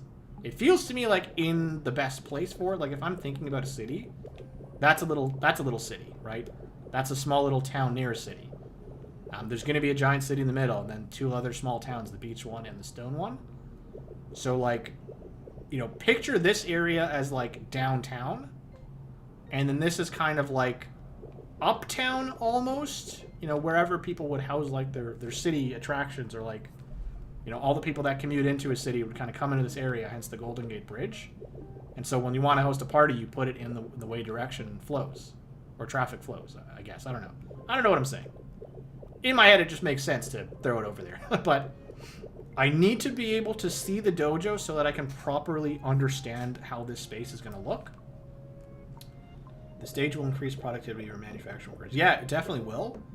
I don't really intend for this area to be a place where there's a lot of like resource processing. I just happened to put it inside of the Science Institute because I wanted something. Oh, speaking of, we have just spawned Porygon. Yes. Amazing. Okay. So since we're here, this is where Porygon lives, and this habitat is actually Porygon 2's habitat. So I've built 3 of them, and I've housed Porygon in one of them, now Porygon 2, and eventually I'll house Porygon Z in one of them too, because they all have recycle. I figured it made a lot of sense to make a recycling area in here, right? So paper and iron ore / non-burnable garbage, a hot spring to make them a little more efficient. If I put like a picnic basket down, this would just elevate it even more. But I've noticed, like Matang here, Matang doesn't live anywhere near this place. Why is he here? I didn't tell him to do this. So like, this is already like a pretty productive area, but it doesn't need to be. But you are right. If I do host the parties, it'll make everything better. I think that's more of a thing I need to worry about in Wastelands at this point. But I'm randomly. What are we doing? What are we doing right now? Oh, yeah. We are making the yeeting station. I don't remember if I just tested it. I just want to jump on the... Luckily, I'm still waiting for Porygon. Yeah, that was random. How do they make paper again? So any Pokemon that has recycle, you can just give them what's called waste paper. I don't have any on hand right now. It's upstairs. I won't take you there. But you just give them waste paper, and you say, like, just like how you make bricks with fire types, and they make it for you. But if you happen to house them nearby a community box, and I guess I am going to show you. And if you place, you know, waste paper in a community box, like this one, and if you situate it in a way that's close to their habitats, they'll just make everything for you. They'll just do it on their own, which is really, really cool. I might as well loot some of this stuff. Like you can see here, they've literally turned all of my non-burnable garbage into iron ore, and they're doing this on their own too. I date skip for Porygon to spawn. No shame in that. Oh, he's looking at the whiteboard. This is my little scientist. Conkelder, I didn't tell him to come here either. Like, I don't know why, but like they love this Science Institute building. I don't know why, but they all come here. I just built it like yesterday. The other thing in here too is this like cave I built. The idea is someone is studying it. But I rehoused Glamora and Glimmet here so that I just had easier access to iron ore, and I just thought it made sense. Plus, nobody was picking up iron ore in the Withered Wastelands. It was just sitting there, so I figured if no one's going to pick it up anyways, I need to depopulate Withered Wastelands a little bit, so I'll take out Glimmet and Glamora, and then maybe a few others later. It's because science is cool. Very true. Okay, the moment of triumph, we're going to jump on this and see if it opens them all. Perfect. So effectively, like, I can just drop things on each of these. I could probably add more, eh? Because I think it would extend to everything on the corners. So there is a world where I add more, maybe? I don't really need to, like, this is fine. I think this is fine. It's just like a funny little thing I have here, right? The question is, how do I build around this? I don't know that I can. I really don't know that I can do much to build around this, which is unfortunate. Because I need to keep this opened, right? So, okay, so originally I think I was looking at turning this into, like, desk areas, but I think what I have to reside myself to is, like, building a desk station around this instead. I don't want to block off the elevator. So how can I do this? If we put a desk here, what does that look like? Not saying this is the final spot for it, but, like, what does it just look like, hypothetically? It doesn't look too bad, I guess. Like, 2 desks on either side. Okay. Let's go with this for now. And then we can always bring in, like, cabinets or something to just balance out the visual layout of this a bit. But let's just drop down the basics and see what it ends up looking like. If I hate it, we can remove it. If I don't hate it, awesome. I guess I need at least a cabinet or 2. Okay, let's go get a cabinet and then maybe 2 of the shelves as well. Because I'm probably going to need them anyways. I'm really trying to think about how we can, like, make an enclosure of some kind. I don't know if we can. What if you make, like, scientists or research in the hole? Maybe, yeah. I don't know how I would do that yet, but that would be cool. Well, I think we're kind of working towards that, actually, just by, like, putting their desks around it. Maybe, like, part of their experimentation is just eating Pokemon off the edge. Who knows? I'll try to play with that idea, though. Let's see. I do think truly just, like, putting their desks around it helps achieve that. But let's see. This doesn't actually look that... Why did you come out of the elevator right now? This doesn't actually look that bad, though. This actually looks kind of functional when you really are thinking about it. So let's put a cabinet down. I think that's fine. I don't want to put the taller ones up because I think they'll obstruct the view too much. Oh, this side. And then I, ahead of time, grabbed a couple things, so wouldn't it just make sense for him to have something he's studying right here? And then you could have maybe a notepad or papers, research papers. Actually, notepad and research papers up here. Do I have anything else that's small that would work? Not really. We're figuring out why the hole is suddenly in the middle of the room. Well, I have to imagine, like, because of how specific this is, like, this hole must have been placed by them. It's way too specific to be in a building, right? Like, it doesn't just appear on its own. If it did, it would look different. It'd probably be, like, mysterious stone. What else can we do here? Like, there's genuinely not that much we can do, I fear. Because I need this to be accessible for myself, so I don't want to, like, put anything around it. And I always like to have a minimum walkway of 2, so I can't really, like, do much here. So, you know, effectively this side is not going to have anything, which means if I build anything here, it's going to look ugly. So maybe this can just be, like, a simple kind of thing here. We can build, like, something right here and right here. So just for argument's sake, if I slap down a bookshelf, what does that look like? The hole was the true calamity in the Skylands. I guess so, yeah. I don't know that this actually looks good.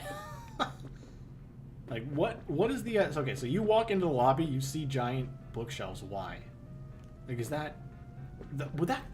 why would there be bookshelves facing the lobby and not the desks, right? Like, I just don't know that that makes sense. I don't hate putting something there, but I can't see that that makes sense. Just like it wouldn't make sense. Well, if they're facing this way. If they're facing this way... Or is that just like busyness for no reason? That might just be busyness for no reason. It's not that bad. I don't know, though. I don't know that I love that. I'll just take it away for now. And I have some of the cyber flooring still that I can use. I don't know. So we're going to leave this for now and just try to come up with the rest of this area. We need... What are you doing here? Where did you come from? What? Can you paint the bookshelves? You can. And they really might need some color. I want to just worry about layout first before I worry about, like, the smaller stuff. But I think, like, no matter what, like, they just don't work in front of this. So I'm going to just stop building this part for a second and try to focus on, you know, the tables. So where would tables go? I think originally I was thinking about placing them by the stairs because I don't think it hurts to have them here. Like, but the issue was the distance from the stairs I wasn't confident in. It does not make sense to have them right against the stairs, but do I want 1 or 2 spaces is kind of what I was toying with. Why don't we say 1 for now and then just not build anything over here? Let's just... What are you... You're kind of... Okay. You do your thing, Dragonair. You do your thing. Okay. Let's see if I can get Magnemite out here. Okay. So if we're just looking at this, right? You know, the research, quote-unquote, station right in the middle. And so if you walk in from the stairs, you'll have seating areas, maybe? Oh, you know what? I think I have an idea. Okay. I think what I'm going to do is make this a door. Like, you need to get in through a door. The only problem is... Oh, it's not a problem. It is a problem. I need to feed power through this area to achieve what I want to do here. Am I... Well, I don't need to do that. Okay, so we're not going to worry about power. We're gonna do something. Well, I want power, though. I want this to be an automatic door.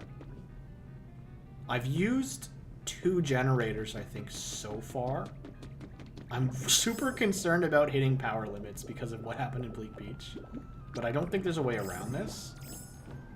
Because I don't really want to... I don't think I need to put power through this building, other than this first floor. Any updates on that if you're going to do Discord server and community? The update is, yes, I am absolutely going to do that. But before I can get to that point, I want to record and upload, or at least get them queued for upload, the Withered Wastelands video and the first island tour I did. And whenever I drop the Withered Wastelands tour, that's where I'm going to share more details on the community Discord. So ahead of that, before I make the announcement, I want to actually set everything up. I have to decide if I want to make a new Discord for this channel or just use my personal one and just like repurpose it. But absolutely, we are going to be doing a community Cloud Island, and we are going to be doing many more island tours. But I have to put some processes in place before I can confidently do that, because if I just kind of open the floodgates, I'm going to get overwhelmed because I'm a crazy person. So I need, like, you know, some way to, like, give you guys a way to tell me that you want to do it that's organized. So I'm probably going to set up, like, a little weird system for that. But we are absolutely doing that. If I don't have a solid timeline, but I would estimate maybe the next week or 2. Because I'm planning on scheduling the Bleak Beach video for maybe Wednesday, if not Thursday. And then we'll probably not do any more videos this week, but I'll do the Wasteland and the Island Tour video next week. And then at the same time those videos come out with the Wastelands video, I'll do, like, the whole thing. Yeah. I do have, like, a full-time job, so it's difficult for me to find time, but I'm trying, you know, I'm trying my best. I'm playing a shitload. What was I doing here, though? I've totally forgotten. I'm so tired, guys. Had a full day in the office, dealing with some pretty crazy things. I think I have to be in here. Why am I blanking? Oh my gosh. Okay. Oh, right. You guys wouldn't have been able to help me because I didn't tell you what the idea was, but do I have concrete on me? If not, I'll make it with something else, actually. We're going to need glass, which we have. I'm going to grab iron walls, I think are best. I could get stylish iron walls for the top part of what I'm thinking, or just Pokeball walls even. Okay, let's get those, or glowing stones maybe. Let's get both. Cyber flooring actually kind of makes the most sense. So we'll just get all of this for now. And I need doors. So this is the part I'm thinking about.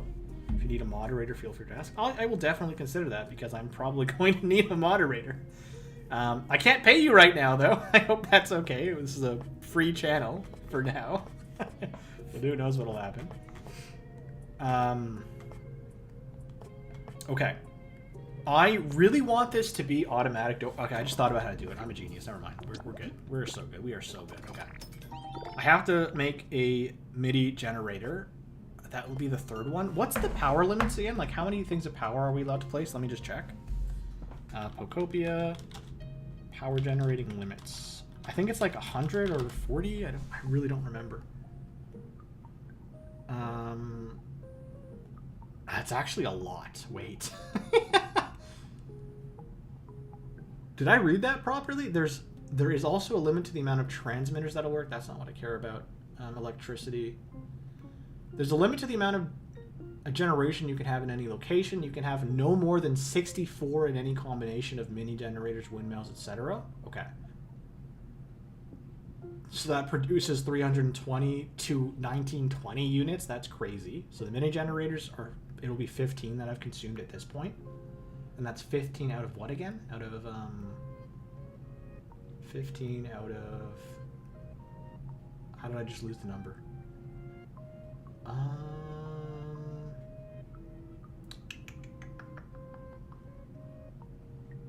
64? Oh, that's a lot. Oh, that is so many. 15 out of 64? Plus I've got 2 windmills at the bottom of that. That's 40?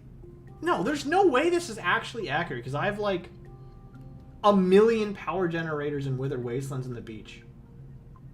And I haven't had the limit there.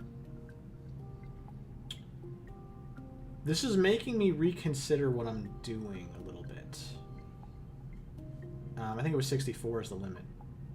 I'd be willing to moderate for free. I will definitely probably take you up on that offer. Here's the dilemma we're at right now is I need to power the bottom floor to be able to use these automatic doors. If I use a mini generator, I'm potentially messing up the potential for my energy generating later. And I really don't want to mess that up. So my only other option, like, I can't really use a windmill effectively here. Actually, if I put it at the top... Okay, hold on. We might have an idea. It's going to require so much extra effort. Oh my god. If I put a windmill right up here, it's not going to be equal. Oh god. I don't know what to do. Like, I don't want to put a water wheel because there isn't really... Oh, I guess there is water right here. Okay. I don't know if I want to place a water wheel down here, though. It's gonna look ugly. Yeah, like, that's honestly, it's the easiest and most simple answer, is just put a water wheel here and then, like, use wireless transmitters to get to the door, which is totally fair. But I have a plan to, like, make this an overgrown area, so I'm just worried if I place a water wheel down, like, how much am I gonna mess that up? Maybe I'm overthinking things, though. Okay, before I place it down, there is something I need to do with the stairs as well. And I plan to just borrow... Oh, you know what? Is it possible for me to leech off of those? No, because then I'll mess up Silphco. Put a furnace in the basement? I could put a furnace, but I hate furnaces because then you have to constantly power them. And, like, I won't be able... Like, if I'm just, like, away and not paying attention, the Pokemon can't get inside anymore, other than the back door. Do I just bite the bullet and say use a mini generator? Actually, you know what? Maybe there's something better we can do. Do we really need mini generators inside of Glimmet and Glamour's house? Like honestly, like, do we really need that? I don't think so. I don't think we do. I think I'm just going to take them out of Glimmet and Glamour's house at this point. Like, it's nice to power the TV and these lights. It is nice, but it is not a necessity, so you know what? Let's just take it away. Okay, that's not what I wanted. I just wanted to take one thing away, but thank you for taking everything away. I appreciate that. Very nice of you. Okay. I might as well take a... It looks nice, though. Can you power these prefabs if you place a generator in front of them? Does that work? Or do they have to be inside? I've never actually tested this. Let me try. I think it has to be inside. I probably need like a wireless transmitter or something. At the very least to make this work. To be fair, like I don't need lights in there. It was a cool aesthetic I had with those street light things that are pointed at them, but it's not necessary. It's just a prefab home I'll like never step into, so I can sacrifice power in those areas. Honestly, like it's fine. Wireless transmitters. Let's get like 10. I think it only works from outside on there. Yeah, I think you're right. If that's the case, we'll just get rid of power. Like we already have the mushroom lamps anyway, so it's enough lighting. It's not really important. It was just an aesthetic thing I did at the time, so I'm not going to be too hurt about this, but I'll give it a shot and just attempt it to see if it works. But again, it's not a big deal. We'll be able to tell right away if it works. Oh! That's connected. Isn't this the one I wanted, though?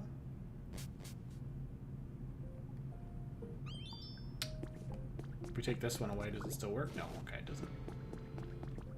But it looked like it was connected to Glimora's home, or sorry, Glimit's home. So if I go into Glimit's home, is it now powered? That would be cool. But I want both powered, so that's already a problem. It's not powered, okay. You know what? Let's just not power this then. It's fine. Oh, that sucks. Anyways. That's fine. That's fine. If anything, this is just going to help me later. You know, just saving power. We haven't put any power through anything other than these prefabs right now, so this is totally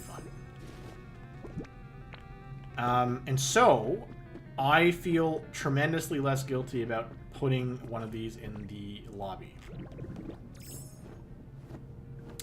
But before I actually put anything in the lobby, I'm going to build the thing I didn't even tell you guys I was going to build. I just kind of had a moment. Okay. So we are going to make a little area here that can be entered like this. I want to paint these white. I hate that I have things. Yeah, you know what? I don't think we need to paint it white because we're using brown windows. This can be something I do at like hour 5,000. Genuinely. So my idea is you come up from the lobby and you'll be able to exit either side of these. And then if I'm going to place seating area here, it kind of makes more sense that it's accessible from here. Maybe I'm tremendously overthinking, but this is where my head is at right now. New problem. New problem. I want to keep a walkway of 2 units over here, but I can't do that if the doors are where they are.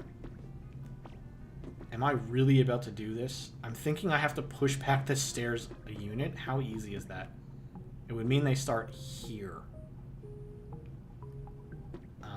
And then this cannot be accommodated anymore. That sucks. Oh boy, we're doing some thinking. Okay. What am I going to do? I really want to make sure this stays here because this will be something I incorporate to get into here for my storage unit directly.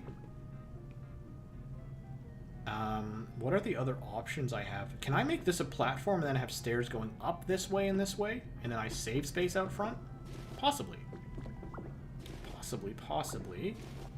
So, minimum we would want... Oh yeah, we can totally do this. Okay, this is even better. Okay, nice. So, minimum we want a platform of 2 as always. So, that's a platform of 2. We should have enough hexagonal flooring at this point to replace all this. Because we brought a whole stack of it. Yep, we definitely have enough.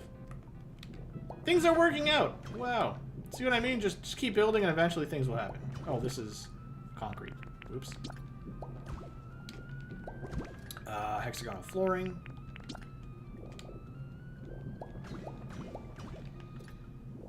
Okay. This should probably also be concrete if my OCD brain is taking over. And so now this is really easy. We just go boom, boom, boom. Do I have enough stairs? I do. I definitely do. I definitely do not, actually. I'm missing 2. Oh, this doesn't work. Hold on. We're not smart sometimes. So before I do more things, we're going to need 2 more of these metal stairs at the very least. So let's go get those. So where I was going to house the tables awkwardly is now much more efficient. I like that more. Okay, let's get 2 more of the stairs. I feel like I got to rework this area. It's a bit clunky, but it's not really a big deal. 64 units of power production, eh? That's... Mini generators are a trap. If you use mini generators, you're gonna really hit into power limits so quick. You know, since you guys mentioned the furnace, I feel like there's only a small handful of places I genuinely would place a furnace. It would be areas where, like, either a lot of electric Pokemon live normally. Do I not have any more metal stairs? There's no way. Oh my god. It would have to be an area where electric Pokemon already live in surplus, because that's actually a way you can get around electricity limits if you just build around electric Pokemon.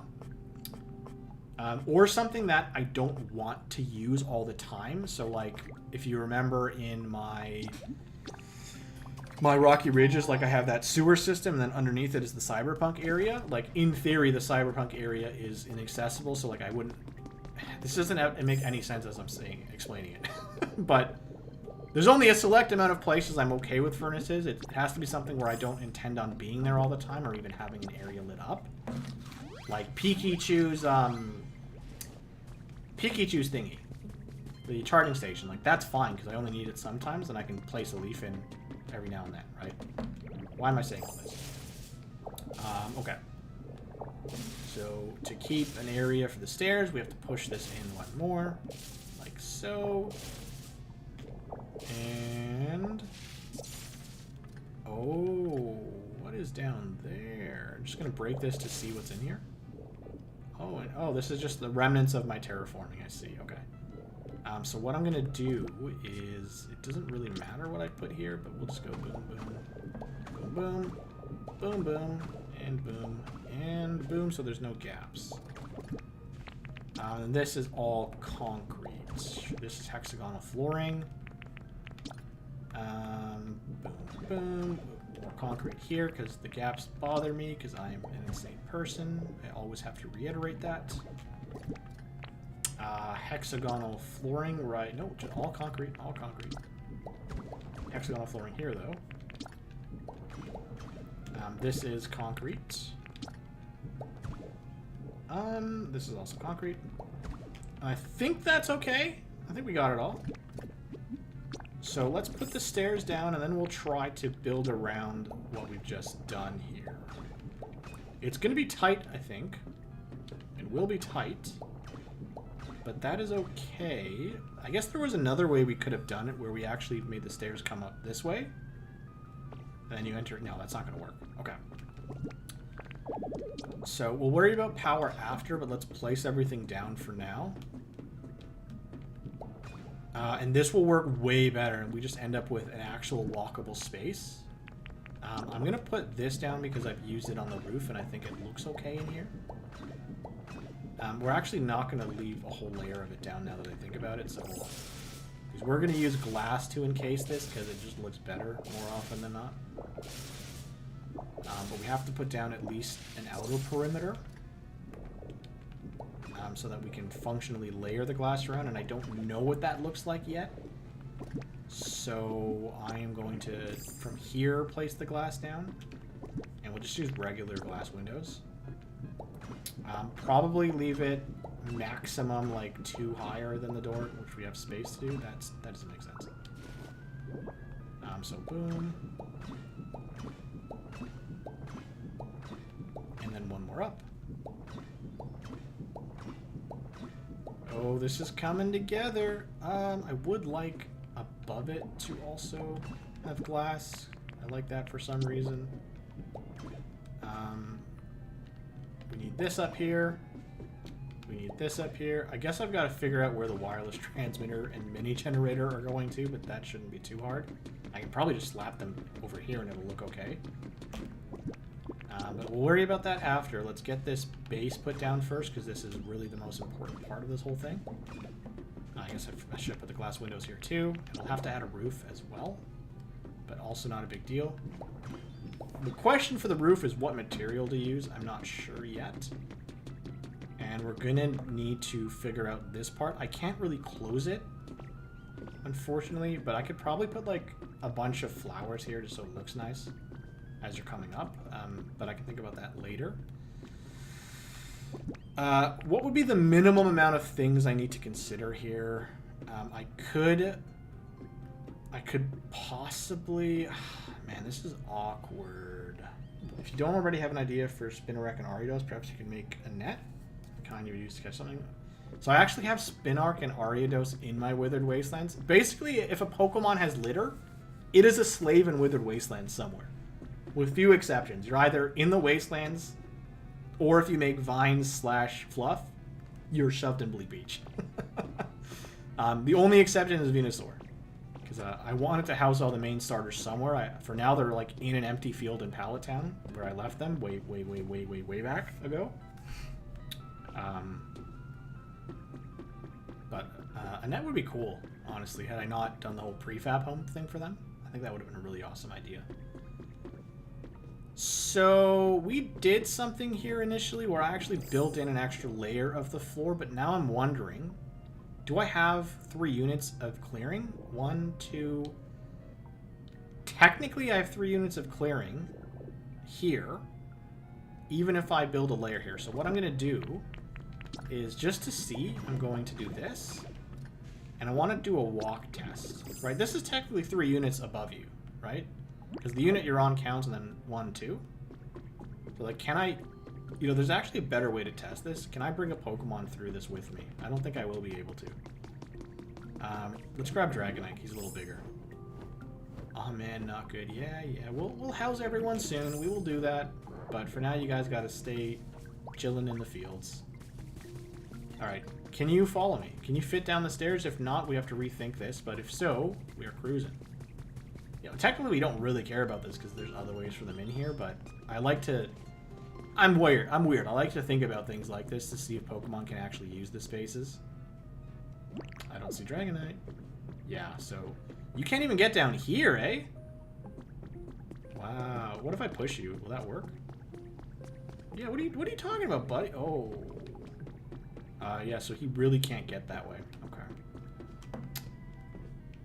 Okay, so we have to do this. I don't like that. Man. Okay, you can go. Okay. So, I was hoping we'd be able to cover this up. Actually, there might still be a way. I don't think that'll work, actually.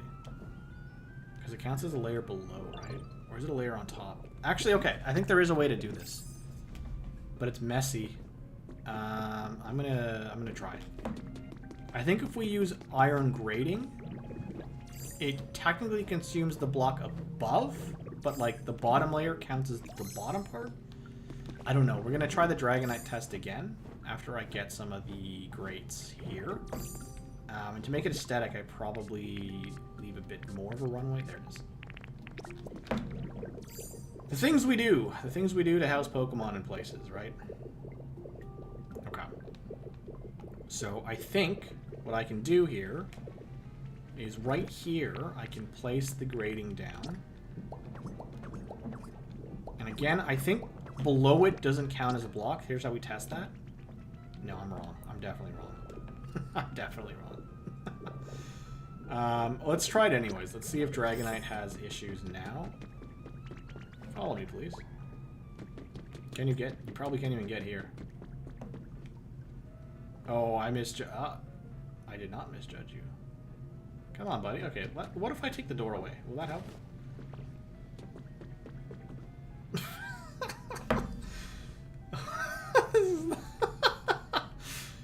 Alright, come with me.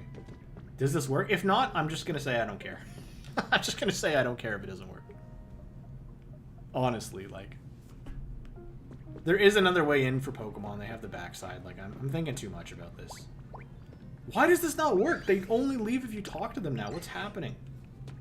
I think the grading looks fine enough for what I want here, so I'm not going to stress about this. I'm thinking way too much about something that's not even a problem. Okay. But putting the grading down, what that lets me do effectively is, first of all, we don't need grading. It doesn't look bad, though. Yeah, okay, we'll... Does it look bad? Should I just have hexagonal flooring? Nah, let's do 2x2. But because we have this here, it makes it possible for us to enclose this area. Just like that. And it counts as a house, which is cool. I was saying, like, it would be cool if we end up with a house in this area in some way. What are you doing, man? We have to decide on a roof. I think, honestly, it's an easy choice. This. Because it looks cool. And it matches kind of everything else we have in here. A subtle thing we can do to just make it stand out a little bit more is... Oh, I didn't finish it. That's probably a good idea to do as well. So let's do that. Mr. Dragonite, could you... Maybe not. Could you maybe not be, like, right there? Sir. Okay, we gotta bully him. Move. Thank you. I'm kind of worried, though. Like, was it Dragonite being here that stopped that? Oh, it was. Okay, good. I was saying, a small thing we could do to make this a little more interesting is we can turn part of this into the Pokeballs. Just this entrance area, namely. Very subtle thing. Right? Okay. So now we have an enclosure area that lets you get up in here, but we do have to power it, and there is a way we can do this that is very cheating. We could totally put it up here. But I think it also makes just as much sense to, like, nestle it in one of these corners. I'm not liking the grading here, so I'm going to just turn this into hexagonal flooring. I mean, yeah, let's do that. Okay, you're, like, really in my way, Dragonite. That looks so bad, though. Like, just the one... I can't leave it. I can't, in good consciousness, leave it. And if I don't like what it looks like with 2, maybe I'll like what it looks like with 3. Okay. Is everyone excited for the Direct tomorrow? So I think it was Pugmom was saying they're really hoping for Pokopia DLC, and I hope so too. I think it's likely, just because of how crazy Pokopia has been, like in terms of success for sales, but at the same time, I don't know that they're even going to have DLC ready, because I really don't think they were ready for what Pokopia became. So I'll be interested to see what happens, for sure. With the museum in Rocky Ridges, I did something a little strange. I stole stuff from it and used the materials to make a museum in Taladan. I will make the Ridges Museum into a survivor camp. That's a good idea. I personally didn't really... Oh, what the heck? The environment level increased. Okay. Let's go check that out. I haven't housed any Pokemon anywhere recently. You guys obviously don't know this because you haven't seen me build the other places, but most of my islands I have literally gotten to a 10 purely based on the amount of terraforming I've done. Like, at least 3 or 4 levels were from terraforming. And it feels like it's going to happen here again. I think I only had to raise Rocky Ridges by 2 levels by the time I was done terraforming it. Sorry. That's a cool idea with the museum. It does kind of make like a fitting place for some kind of a camp, I think. But personally, I really want to eventually restore it. So I didn't take it apart. But hey, maybe we tour your island on one of these island tours I'm eventually going to start doing, and you can kind of show me your vision. Is it crazy that I have 800 hours in this game and my Skylands is not level 10 yet? I think it's crazy. It makes sense considering how I'm playing the game, but it's crazy. Because I play so much, like once I hit these like environment levels, I just get so many things. It's Glimmet and Glamora. They like darkness when you took away the power. Oh, yeah, that's totally what it is. Wow, so the clearing of the generators just makes more sense, eh? Okay, let's buy a bunch of this stuff. Wow, so it was always destined to remove that. Yeah, we'll grab a recipe for this. I don't really see a purpose for this yet. I do like the pop art table, though. I can probably figure out something to do with that. Was there anything else? Is that it? What? Can I make more of the yellow houses yet? No, it's probably a level 10 thing. Shop flooring, not excited for that at all. I really want these. I've been like 3D printing these everywhere. Small office kit, that's cool. I can maybe, I don't really need that at this point. No yellow housing, okay. Is that it? Huh, that's pretty uneventful. The pop art stuff is nice, I guess. So I found out the other day that there's like genuinely recipes you unlock for getting Pallet Town to 10. And this whole time I thought there was no reason to do it, so now I'm kind of regretting my neglect. I'm scared to look at the recipes you get from Pallet Town's Poke Center, because if there's anything cool that I like... Maybe we're skipping the Cloud Island. No, we're not. But I've been holding out on Pallet Town for the foreseeable future. Anyways, we need to supply power to the doors, so what is the best way to do that? Truth to be told, I'm probably not going to really use this area. I guess I could. Like, I could put a desk here. If you haven't already, the pop art table, sofa, and bed can make a habit to spawn Typhlosion. Are you serious? Oh my god. I did not spawn Typhlosion yet. Well, I guess I'm going to have to do that later. How do I power this, though? Like, do I cheat and just put the mini generator on top? I really hate that. I think the mini generator can be aesthetic. Well, you know what? Weren't we just wondering, like, what we put up here? Like, we were literally just wondering what we put up here. Does it not just work for it to be a mini generator? Like, in a weird way? And then I just have to figure out the wireless transmitter, which... Can I power both? Yeah, it looks like I can. Can I hide it? Can I hide it inside the floor? Oh, I hate that. Oh my god, I hate that. Okay. That's fine. I think I can hide it in the floor right here. Literally right here. Ha ha ha! Okay. I love that. Beautiful. Okay. Thank the Lord. And it works. Awesome. Okay, so we don't even have to do anything weird. And it just fits in here. I love that. Okay. We can honestly put way more lighting in here later. If you have Pallet Town's recipes or Pokeball theme stuff, it makes the habitat for Tangela. Ah! I see.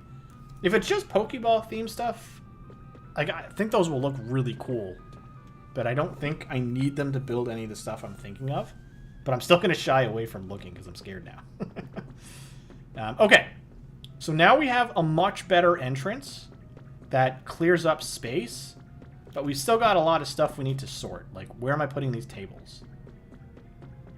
I fear I have to make Dragonite move here. So let's just shove him out here a little bit. Because you're kind of in my way, buddy.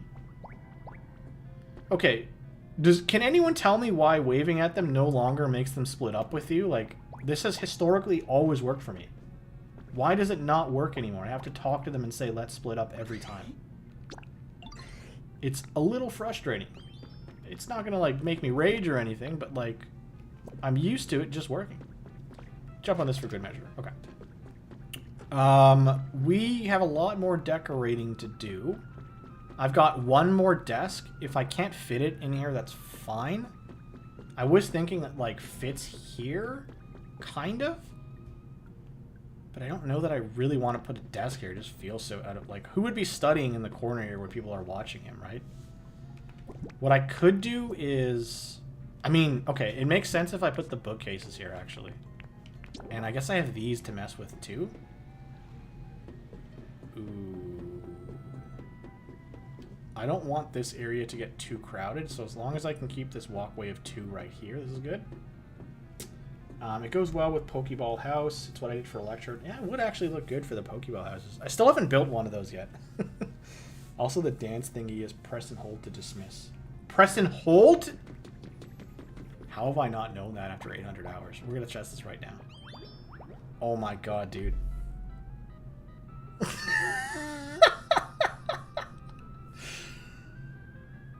So I must have known that and been doing it for 800 hours, but I guess I forgot.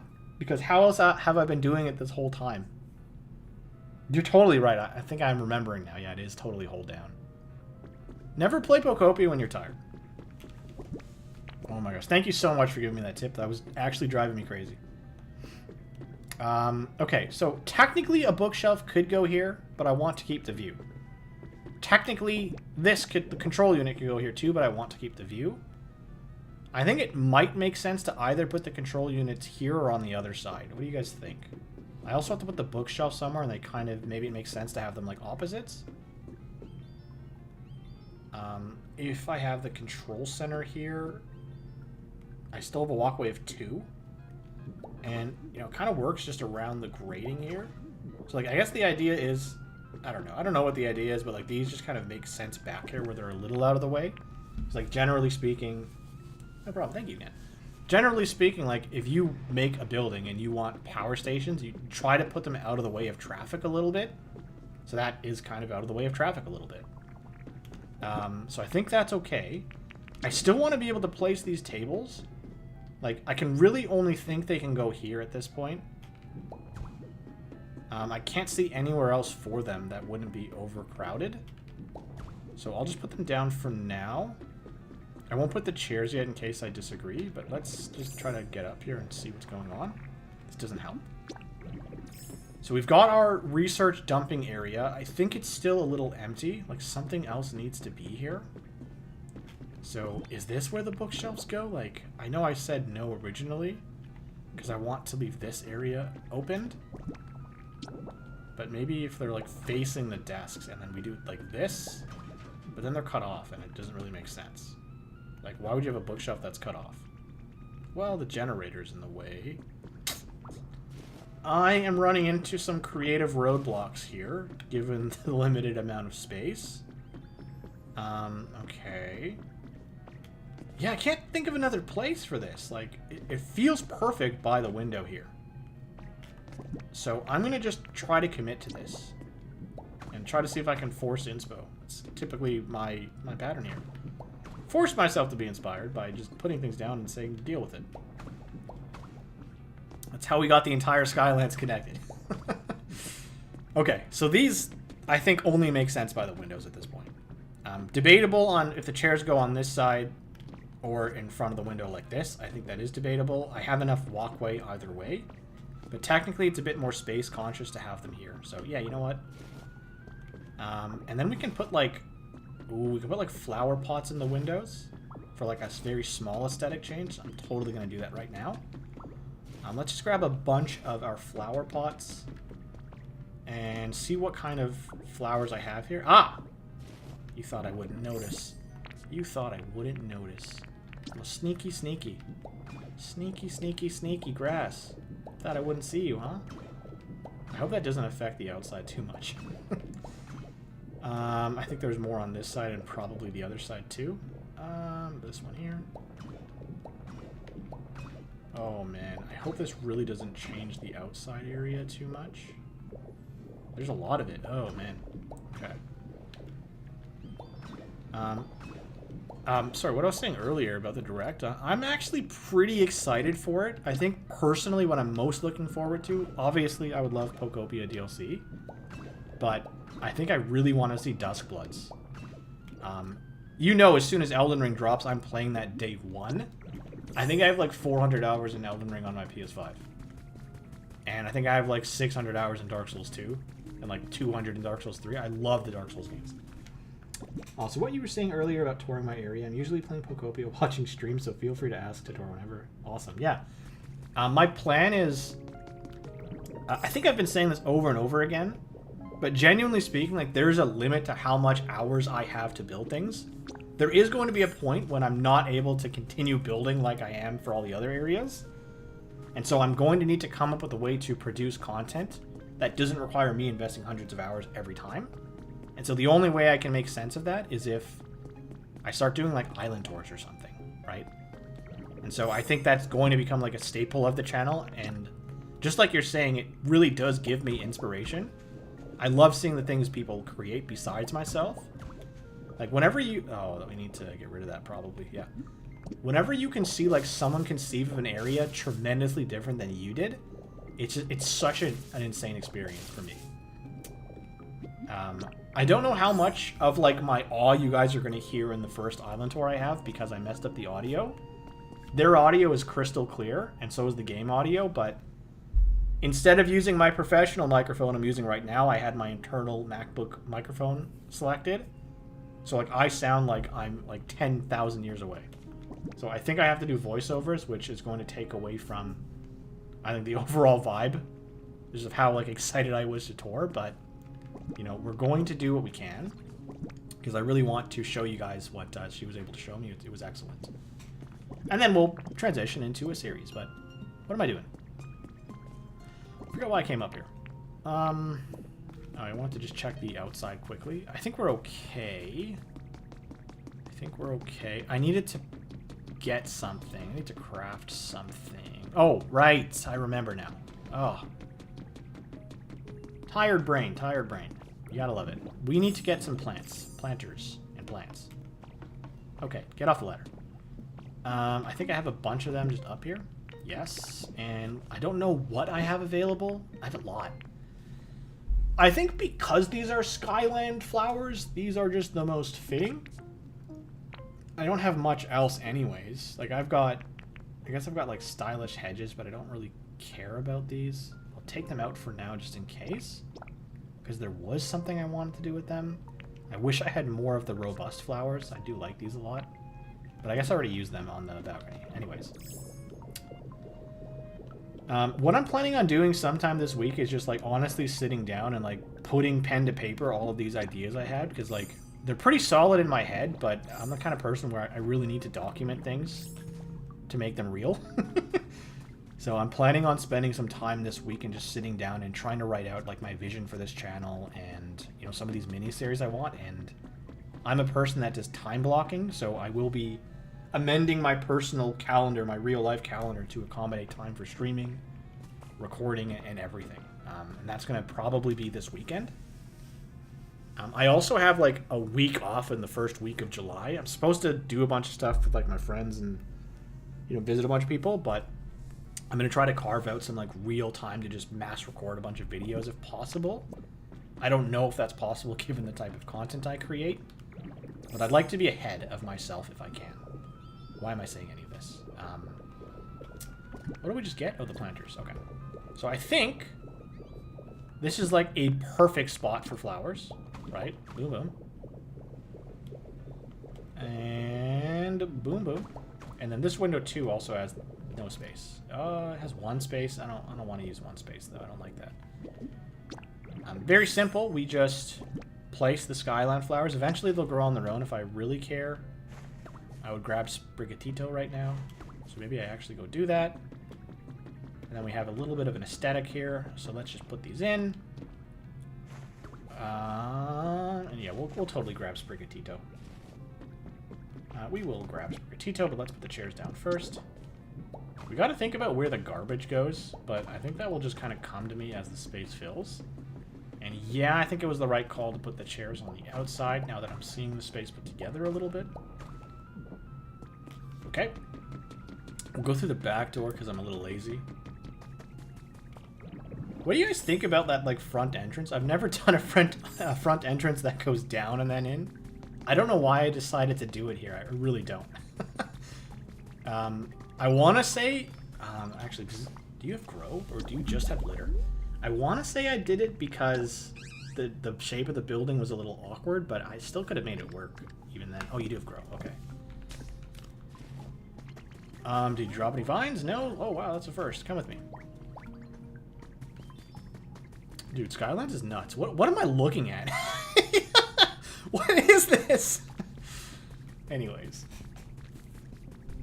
I can't wait till I actually put the city down in here. Oh my god, that's when it's gonna feel complete. And then when I do the subways... Oh.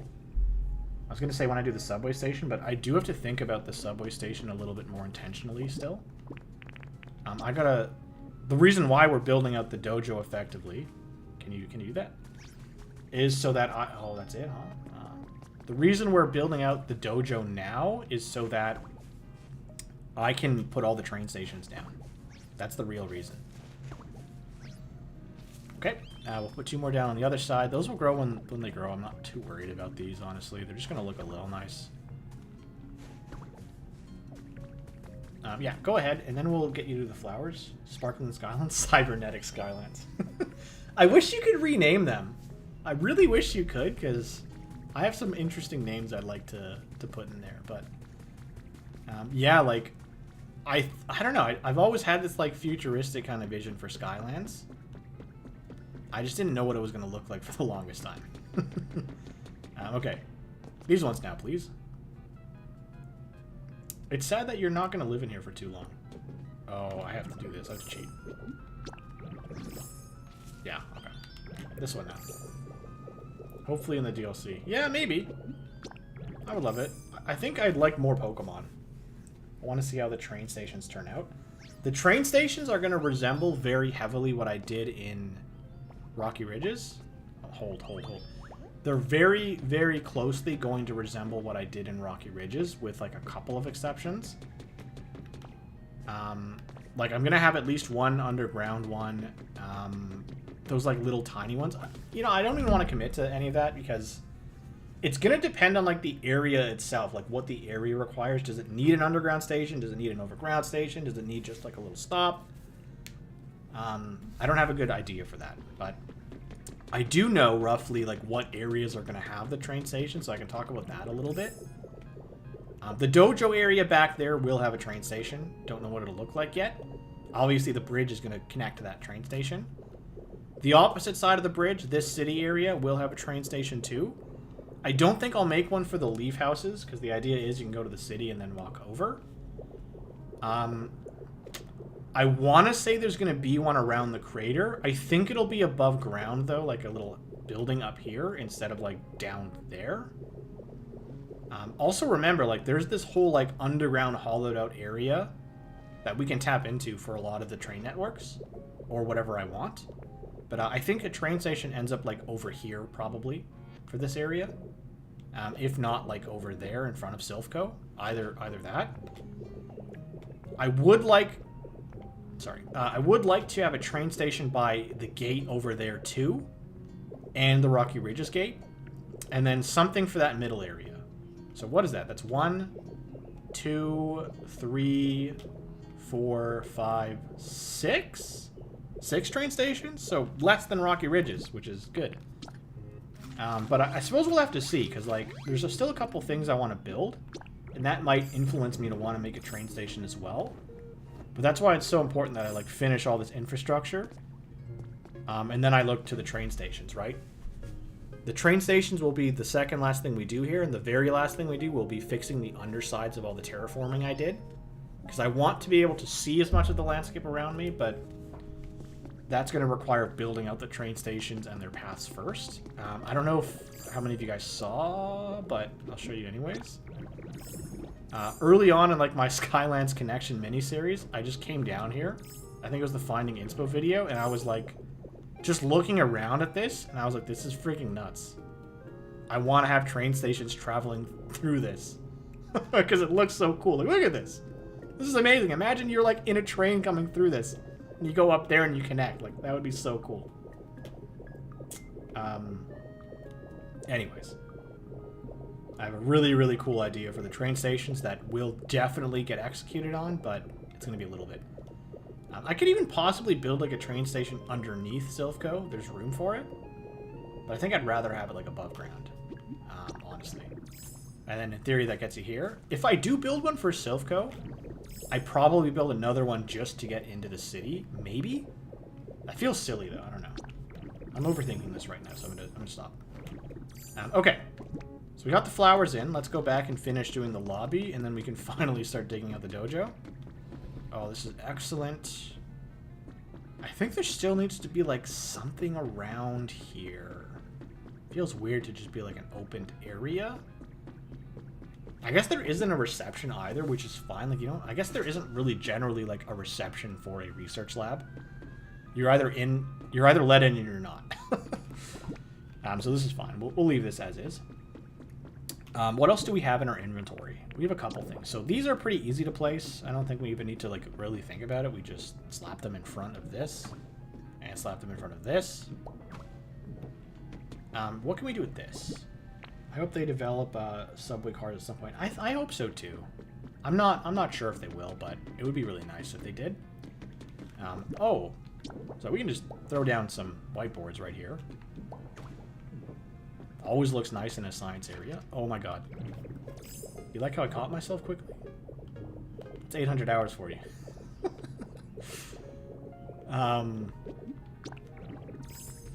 When I was first terraforming Skylands, like there were so many times when I had to just like spam my magnify button or I'd fall to the depths. What do you think a Oh! It just said. What do you think a subway car would look like in Pokopia? Oh my god. I had to be careful around there. What do you think a subway system would look like in Pokopia? I want something to go here. I guess I could like very easily place these because I don't know where else to put them yet. And then this area kind of acts as like, you know, whatever this is. Little power station area for you to do things. Is there anything else I should put down here? I have 2 more tables? Oh god. I have 2 more tables. I guess I could make these big tables, right? You could just... And then better place the chairs. But then this gets blocked off. I don't like that. No, I'm not going to do that. I'm like, what do you think they would do with a Pokopia 2? You're already thinking about Pokopia 2? So Pokopia 2 is inevitable. Let's be totally clear. They are going to make another one eventually. I do think it's like a Switch 3 thing, maybe? I can't even say that for sure. They're either going to give us like a ton of DLC or we're getting a Pokopia 2 in like 5 years. What's the distance between the Animal Crossing games? A long time, right? I feel like we get Pokopia on the Switch 2 permanently, and then Switch 3, they'll obviously give us another one. Maybe they give us one in between. But let me answer your question. What do you think they would do with the Pokopia 2? Would it just be Johto? Is it just a remaster? So that's a difficult question to answer because we don't know what, if anything, is included in the current DLC right now. But, you know, my expectation based on the leaks and the rumors is we will continue to see more of Kanto. If that's the case, if this Pokopia game just becomes Kanto stuff, then a Pokopia 2 naturally would focus on another region. It could totally be Johto, but I think I've kind of noticed lately they've been trying to stave off recreating like back-to-back sequels. So, you know, Johto is just as likely as any other region. If you really want to think about it, like what regions would be great for a post-apocalyptic region, Kanto makes sense purely because of nostalgia, I think. Johto would make sense naturally because it's beside Kanto, connected to it. But besides that, I think there's a lot of room for Unova, you know, just given the whole fact that there's a war there. Kalos because of the whole, you know, greatest weapon. Ultimate weapon, sorry. And possibly Sinnoh, because we already saw ZA, you know, before everything. But the fact that gods live nearby, they might get angry one day, you know? So, like, I would say it's equally as likely for, like, any of those to possibly be Pokopia's sequel. They could even go a whole other step and just say, like, we get cities from every different area. Like, maybe there's a different way we travel through them instead of gates. Like, Ultra Beast wormholes, right? There's so many things they could do with the Pokopia 2. It's really hard for me to tell you what I think they'll do. I think I'd need to see the DLC they give us first. But nothing would surprise me. Like, truly nothing would surprise me. I would be in for the ride. Like, fully, 100%. I'll be like 60 and still playing Pokopia. Will I be doing stuff like this at 60? Hell no, but I'll be playing. Like a bullet train. Oh, so you're hoping they, like, just give us... So I hope we get something like that. I don't know if I need it to be a bullet train, but I want another way to traverse the maps quicker. Like, I would love, like, a Cyclozar or a Miraidon or...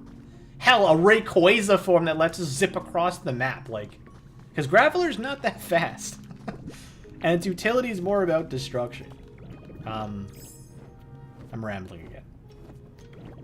Let's see what else we need to set up in here. Like, I don't need to make this, like, area perfect. It's already, like, pretty decent. I've got the main thing I wanted. So now I'm just trying to, like, fill in the spots with what I have. Oh.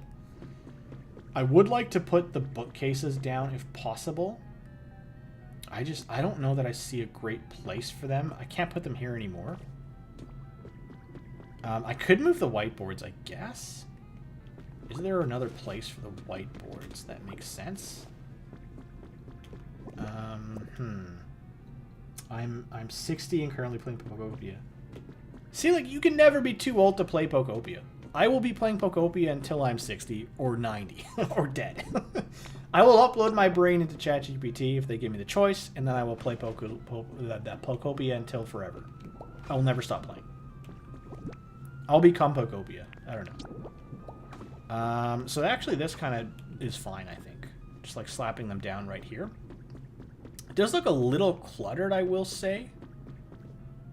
But it's not that big of a deal. It really is not that big of a deal. If anything, I can leave it for now, and then if I decide to change it later, I can. Let me try to put down the garbages. So I think the garbages make the most sense kind of right here. Right, just like put them by the active tables people are using to sit down. So we'll do that, and we'll do the same thing on the other side. I am also 60, huh? Oh, man. Not 60 yet, but I feel 90 if that helps. I definitely feel 90 most days. Oh my god. It's a shame that I still have these tables and I couldn't use them properly. But I guess I used mostly everything. I didn't use the fencing, but like what would I have used the fencing on, really?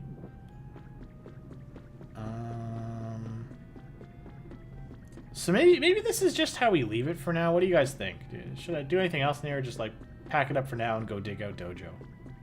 Can't really see too much more that I can do here. Like truly, like I don't see too much more I can do here. What do we still have left to place? A desk, a laptop, and an office chair. This is probably as good as it's gonna get for now.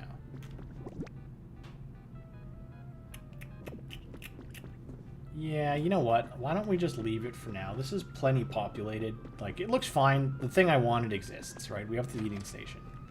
So now as I continue to amass items, I can eat them away as I want. I'm not done. I'm not done playing. I just mean... I'm done with the lobby. Yeah, I think I'm going to leave the lobby for now. It's totally fine. And we still have that top floor that was going to permanently stay open. At least until I'm confident I don't need it for anything else. At that point, I'll just make it an aesthetic area. But we can leave it for a long time. Let's go deal with the dojo. Before that, let's just make a stop at storage and drop some stuff off that we don't need. I'm hoping that Pokopia forms are in Winds and Waves, whether it's just DJ Rotom and all of them, they could punch in champions. So I'm pretty sure DJ Rotom will appear in Winds and Waves. Another rumor I heard that I'm not going to put too much stocks into right now, but this might kind of give us direction on when DLC is dropping, if this is true. But I heard that what they would like to do is introduce as part of those... So, okay, maybe step back. So the rumor, as I am currently aware of it, is 100 new Pokemon, 3 to 5 new areas. I see mixed things depending on the leak. Generally, I see 4 more often, but anywhere from 3 to 5. And 3 new transformations. That is the rumor I am aware of. But I did hear, at least at one point, that part of the new 100 Pokemon, they wanted to include Pokemon from Winds and Waves. And if that is true, we're not getting this DLC until 2027. Which is fine. I won't die, but am I going to be happy? Yeah, I'll live. But I guess we'll see. Okay, we're just going to put away some of this stuff that we have in excess right now. I have a weird way to organize things that's not really that organized, but also is kind of organized. It might not make any sense as I'm just doing it here, but I promise you there is a method to this madness. I promise, I promise, I promise, even if I'm not explaining it in any semblance, there is a method here. A very loose method, I will say. What else do we have? Okay, let's get rid of the vines. Let's go ahead and get rid of the... Oh, come on. Let's get rid of the iron ore. We put the desk away. Okay, we can put the paper away. That's not where I want the paper to go. Put the paper away. All these extra blocks we can totally just offload right now. So the Pokopia forms are Smeargaroo, Chef Dente, DJ Rotom, Professor Tangrowth. I don't think we get Professor Tangrowth in the main series games, I'll say that. But all the others, I can certainly see us getting them in some forms. Like, we are overdue on a new Rotom form, let's be honest. So I would love to see them implement that. I wonder what its secondary type would be. Like, I don't even know, because we already have... Would it just be a normal type, I guess? I think it would have to be a normal type. We don't really have a normal type Rotom form yet. And then Boomburst is a normal type, so it kind of checks out. I see a comment here. Let me just put these away, and then I will read that. Go back to our home here. It could be a 3 to 5 part DLC with the final part having Winds and Waves mod. Maybe. I don't think we get like 5 different DLCs, you know, outside of mini events. My understanding is it's going to be one big DLC that doubles the game size. But I could totally see them deciding later, like, hey, why don't we add more stuff? Because people love it. Like, why not, right? DJ Rotom is shown in the decks to be electric normal. Oh, okay, okay. I believe you. It makes sense to me. Like, I just kind of ran through that whole mental spiral. I can only see it being a normal type, namely because of Boomburst existing. I don't think that I've read any of their dex entries too closely. But, anyways, it is time to go dig out the dojo, the thing I've been dreading doing all day. But once it's done, I will feel less crazy. Oh, the Science Institute looks excellent. I'm so happy with that building. Someone told me to build a sun because of the moon back there, and generally, there's no way I can do that. Oh my god, I don't even know. It would have to be over here. No, we're not going to think about it. We're not going to think about it. I'm not doing a sun. I'm not doing a sun. I'm not doing a sun. I also said I was going to extend Silphco by 1 floor, and here we are, but I'm not doing a sun. Am I doing a sun? No. Absolutely not. Okay, so just to continue like my momentum, I'm going to dig 1 more layer above for now. This is kind of awkward, but we're going to just try to get this 1 more layer here. And then once we get this dug out, I will think about our strategy for the rest of it, because it is going to require strategy because of exactly what you're seeing right now. And as I'm talking, I might have just figured out the strategy. Maybe the strategy is we just don't dig more to the right. Let's cross that bridge in a moment. What if Solrock and Lunatoon are added? Stop it. Stop it. No, I can't do it. I've done too much here. So, you know, genuinely though, like, in this first like wave of the 80/90% infrastructure for Skylands, I can't see myself building a rock, but when I come back here inevitably, maybe. I said rock, I meant sun. When I come back here inevitably, maybe I do build a sun. Maybe. But that's one of those things where I need a tremendous amount of infrastructure to be built for. The other thing too is like I'm not gonna need a sun for anything because all the Pokemon are already gonna have a home.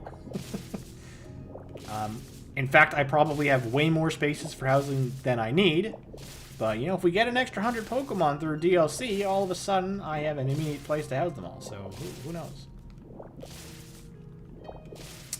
you know, part of the reason I think I'm doing such insane things with housing and building and infrastructure is like for the promise of DLC. Well, I'm going to be so locked in at that point. Like, once I'm done building, guys, like, that's the point when I can actually start playing this game. Right now, I wouldn't consider myself playing this game because I'm just building. I'm not putting efforts to getting the Pokemon. I'm not decorating houses for them. I'm not throwing parties. I'm not doing anything except building. I have not started playing Pokopia. Oh my god. When am I going to start playing Pokopia? When I'm dead. Oh my gosh. No, we're close. We're really close to being done building the Skylands. And then we can start making efforts to actually finish each area, but I kind of see that as I do that, I would actually, you know, start working on getting the Pokemon too. Like, I'm not going to just... I'm not just going to, like, build forever without housing them. When I get to the point after building Skylands, I can kind of do both side by side. And then the streams will probably be a lot more chill, you know, focused on smaller builds, and trying to fill my Pokédex and do all that stuff. But I definitely will have all the Pokemon before I tackle Pallet Town for sure. Before I have a Cloud Island, definitely not. When DLC releases, I plan to build up those areas with exclusively DLC Pokemon. Yeah, no, I can understand that. Like, if we get 5 new areas, though, like, I don't think we get 5 areas. Let's say we get 4 new areas, 25 Pokemon an area. No, it's still pretty good, right? Because that's enough to get it to level 10 with 25. I'll probably mix and match, you know. Fortunately, the way I've built is, like, all the areas are generic enough that they can be decorated to match a Pokemon. But I also don't feel, like, stuck with a Pokemon having to live in a certain space. Most of the time. There's a couple exceptions.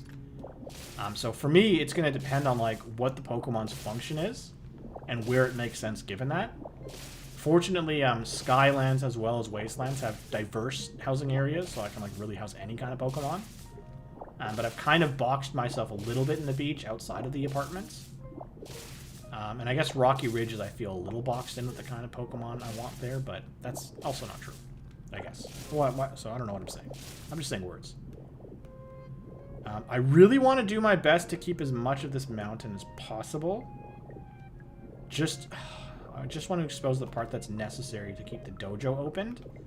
But this probably stays here, like this side of it. And then I maybe, like, carve out and upwards.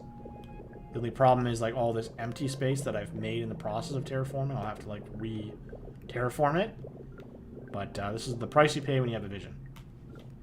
You pay with blood, sweat, and time.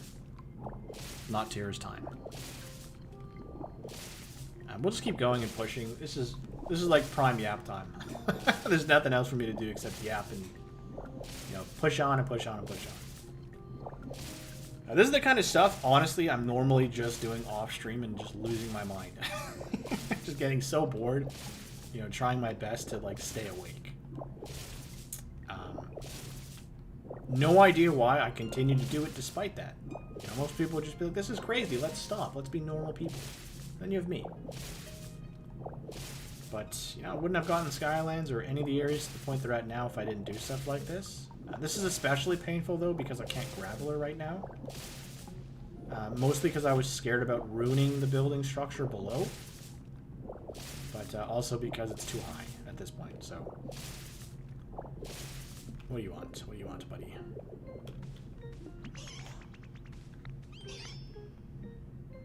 Definitely going to want to move Poliwrath in. Potato seeds, that's good. I was kind of low on those.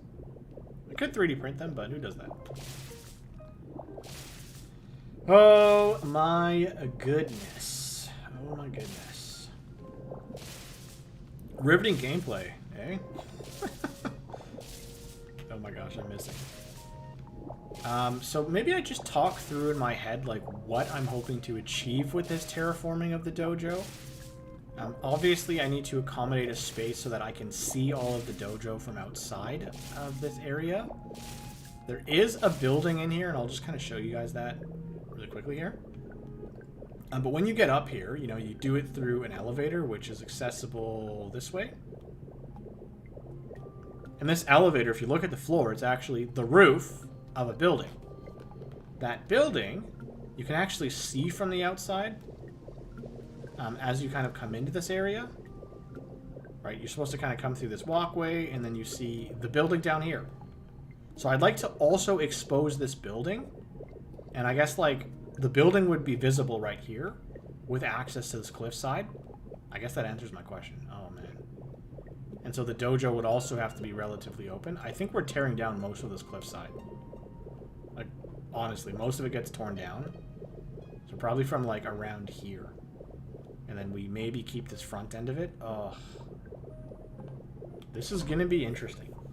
I will graveler the top of it later, so that's just going to be easier. But I want to make sure I have the frame of this dojo like fully built out so that I don't run the risk of like gravelering into it and destroying it. Let's go on this side and just carve out the bottom area so that just makes it a little easier. This is going to be a build. Not a build. This is going to be a terraform.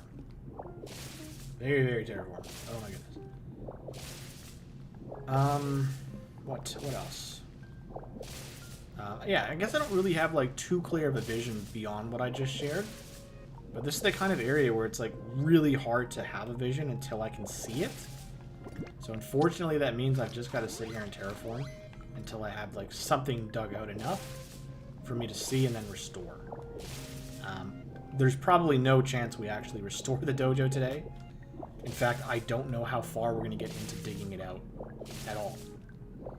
But it's not going to be that difficult very soon. Once I get this layer dug out, we can start going from the top and doing things.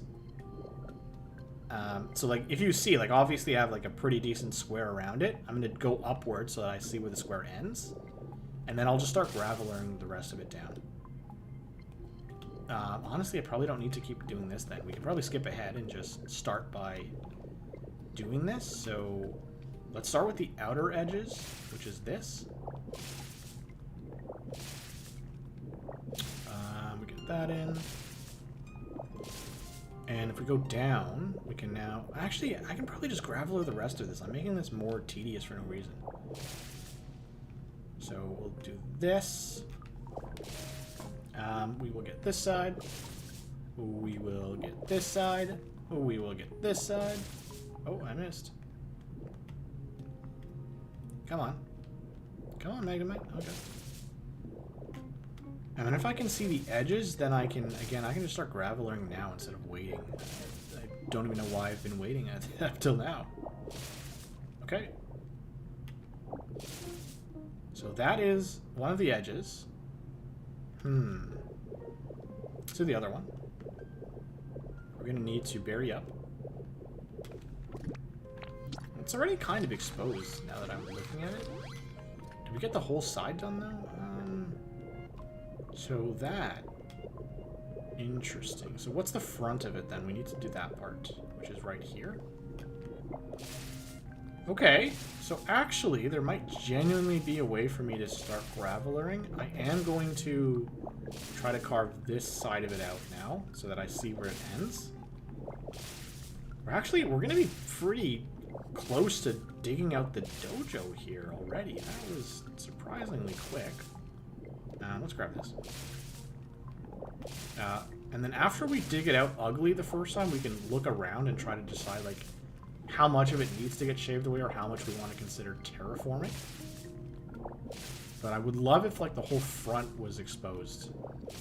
And the building is a whole other aspect, right? I guess we haven't thought about that too. We might have to do that before we really take it all down or take most of it down so we can see the outer edges. But this alone is going to let me know where graveler time has to stop. I might do the underside too because of this part. I want to make sure that's not going to get accidentally graveler. But soon we will graveler. I really didn't think we were going to get this much done this quickly. Maybe I should have started the stream by doing this. Ugh. So thinking out loud again, we're going to want a stage, a restaurant, a subway station, maybe some other type of store. I think I might try to convert the dojo into a gym that other Pokemon can hang out in, and then maybe Conkeldurr kind of lives up here with Poliwhirl. I do want to move Politoed here too, so maybe there's like a sauna. I don't want to really extend the dojo out at all if I don't have to. We're going to leave that aside for now. I kind of want to do the outer perimeter now too, just so I can clearly see where I'm supposed to stop Gravelering.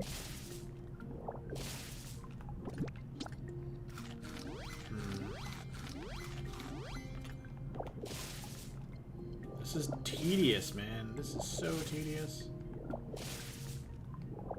There's got to be an easier way. There's got to be an easier way. I think the easier way is just Gravelering, but there's some parts that are going to be annoying. So let's start. Let's just start Gravelering a little bit. Before that, I guess, you know, is there any plants up here that I want to preserve? This is the edge, so I don't have to worry about the tree just yet. I will grab these flowers. We'll grab the boulder. We'll grab the trees. Actually, the trees, I think, are on the other side, but even still, I probably take down this spot. I don't really care about the tree, so I will get rid of it. Take the flowers. The grass doesn't really matter. I don't know why I'm putting effort into that, but I digress. Okay. Okay. Let's pick this up. Let's go up here. Let's go up here. Let's go up here. Let's go up here. Let's go up here. Let's go up here. This is 2 blocks. We take it down. Am I at the edge? Yes. This is 2 blocks. We take it down.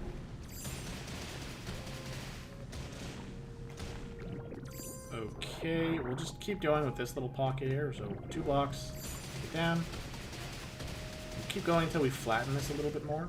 And then we might have to switch back to Magnemite. Now let's play a game. I'm thinking of a Pokemon from the first 4 generations. Guess what it is? It's Staraptor. It is Staraptor.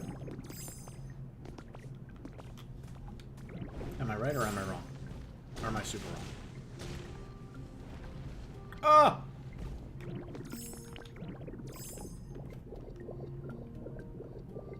Is it Staraptor? Luxray. Actually, wait. Before you, is it in Pokopia? Am I allowed to ask a question? Is it in Pokopia?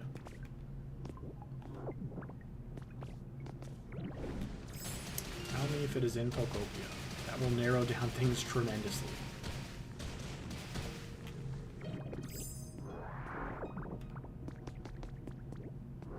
Because I could just name every Pokemon in Gen 4. But if it's in Pokopia, it will help me narrow things down tremendously. Oh, we have a floating piece of grass. Thank you. Where are the edges? I'm already forgetting where the edges are. Oh, man. I think I'm outside of the edges right now. Okay, here is... Okay, here is an edge. So maybe that's what I do. I just kind of like make that edge a bit more defined by doing this. That's 2 up, so we can... I don't want to get rid of this, though. It's not on the edge. Let's leave that.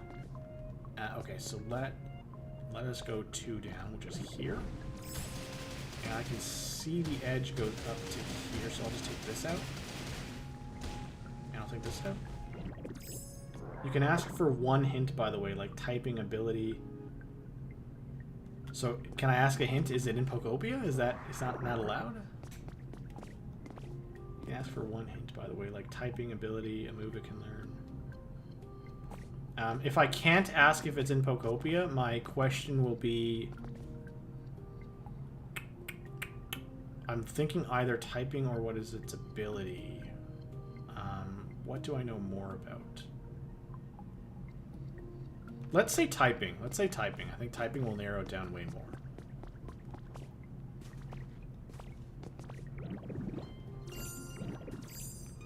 I don't know the Pokedex memorized, so no. Okay, so let's say it's typing. Give me a hint on the typing then.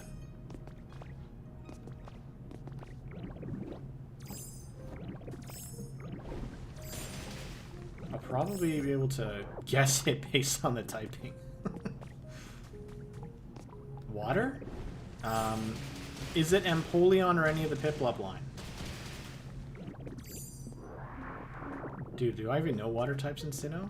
I do, actually. I know a couple.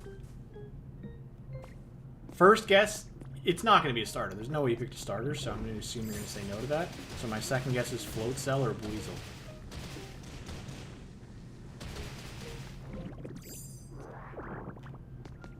Float Cell or Buizel. Okay, I gotta think about this a little bit. Where are the edges here? No, it's a pure water type. Float Cell is a pure water type, I believe. Or are you saying no to Piplup? I think you're saying no to Piplup. Okay, let me just look at this for a second. Like, what am I gotta really make sure I'm not hitting the edges here, because that's gonna be really awkward if I extend past them. Might be from Kanto, Johto, or Hoenn as well. Wait. Oh, the first 4 generations of Pokemon. Oh, so it could be like anything. Oh my god, water type is not helpful. 90% of Hoenn is water type Pokemon. Oh my god. I'm going to assume it's not any starters because that's like too easy. There's no way you just pick a starter. Like I can literally just go like list them in semi-order of decks. It's not, you said pure water, so I'm going to assume it's not like... There's no way it's Magikarp. No, well, you would have answered yes to it being in Pokopia if it was Magikarp, because everybody encounters Magikarp. It's not Magikarp, so I'm not going to say Magikarp. If it's not Magikarp, is it... Oh, we gotta eat. Is it Psyduck or Golduck? Hello! Welcome. Welcome, welcome, welcome. We're trying to guess a water-type Pokemon between generations 1 and 4. My current guess is Psyduck or Golduck. I'm just going to go in order. Or as much as I can remember, I'm starting with Kanto. Pure water-type in Kanto. Psyduck or Golduck. Still no. No to Psyduck or Golduck. Pure water-type. I'm going to assume it's not going to be Poliwag or Poliwhirl because I've been talking about them this entire stream. This is the edge, so we can leave that. Where's the edge over here? Okay. I guess we have to go down this way.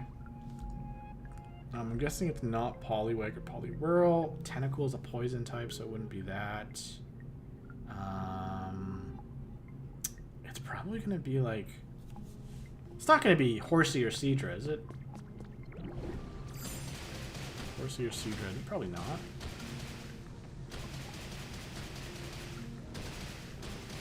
I would be correct in that assumption. Okay. What else is there? A water type, a water type, a water type. What comes after Seadra? Isn't Seadra near the end of the Kanto Dex? Am I misremembering? Seadra's near the end of the Kanto Dex. Vaporeon? I guess that's one I didn't say. Not Horsey or Seadra. So Vaporeon is my next guess. I don't actually know if the evolutions come after Seadra in the Dex. I'm not sure. I'm really not sure about that. But I will guess Vaporeon for now.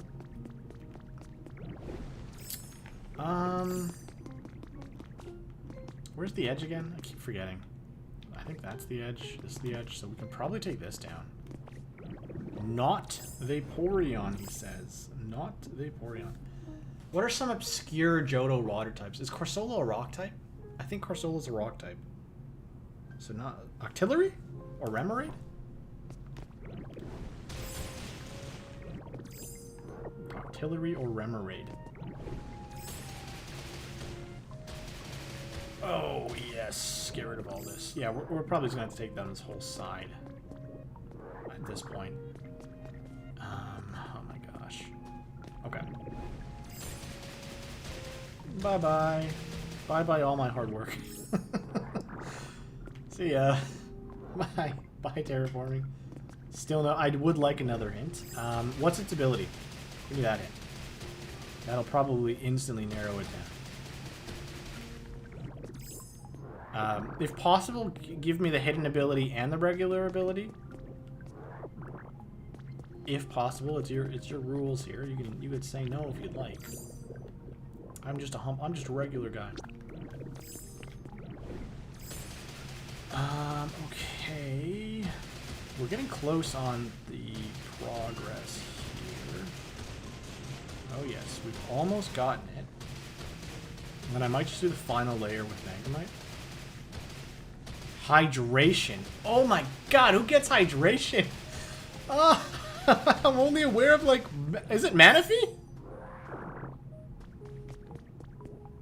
That's like the only one I know off rip that has hydration. Hydration's the one that restores your status in the rain, right? Or something like that. Oh no, wait, it's... Oh my god, my age is showing. My age is showing. Hydration. I'm, like, actually thinking, who the hell is hydration? Oh, it was Manaphy. Oh, okay, cool. If it wasn't Manaphy, I was out of guesses. The only reason I know it has hydration is because I ran Tail Glow in the past. With Rest, and it was amazing. It was so busted. Oh, I missed that set. Oh man, Manaphy is such an awesome Pokemon. I wish it was able to retain its, like, competitive edge. I guess it's hard to actually say that because Mythicals were never, like, actually allowed in VGC outside of, like, a couple formats. So, like, its chance to actually see competitive play was just never really realized outside of, like, Smogon and singles. I do like Manaphy, though. I do be liking Manaphy. We should get Manaphy and Pokopia. Infinitely spawned Feons for us. Let's pick up some of this Skyrock. I don't want to lose it because I will need it to terraform again. Oh, hey, weren't you saying the other day that you used Manaphy on a team too? That's a misremembering.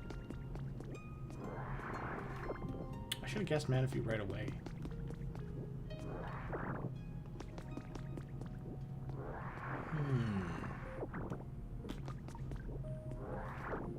Okay, let's keep going. I have a good amount of Skyrock.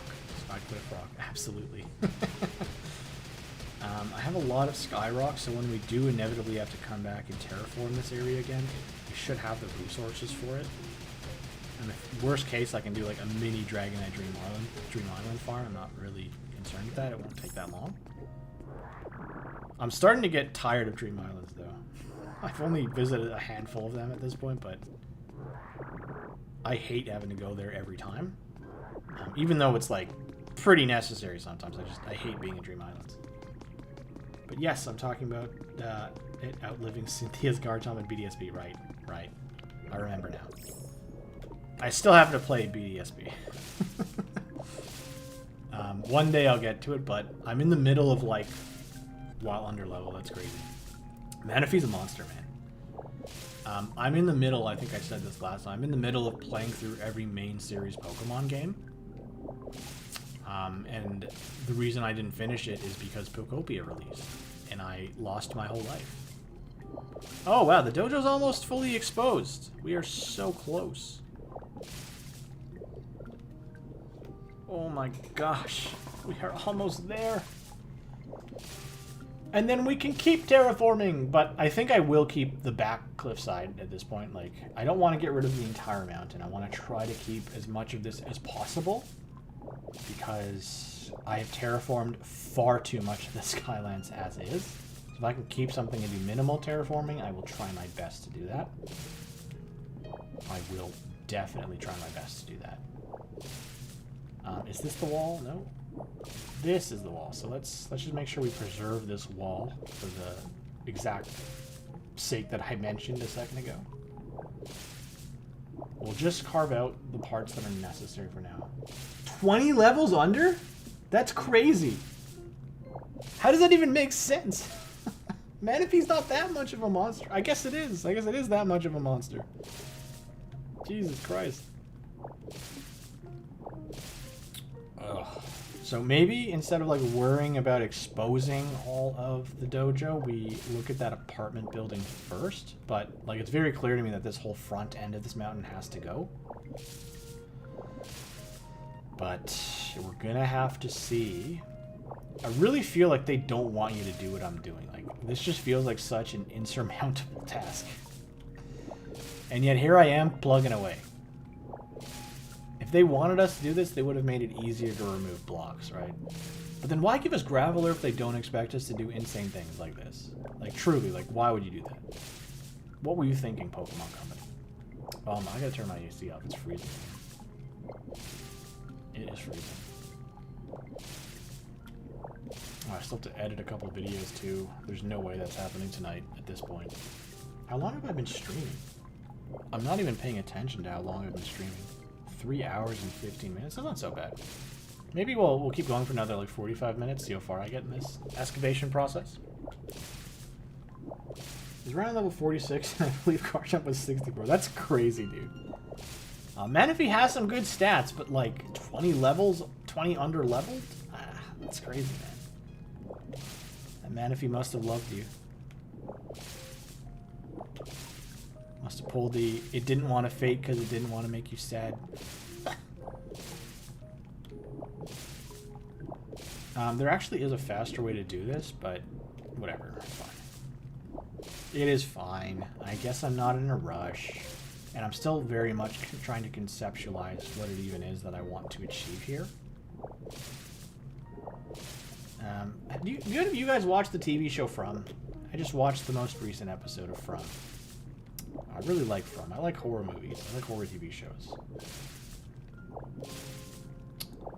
I kept hearing from people that are watching it that had seen the episodes ahead of time that, like, this episode was supposed to, like, give us so much content and change everything. And, like, I can see where the show's kind of going now, but, like, I didn't feel like it was, like, really giving us, like, anything that crazy.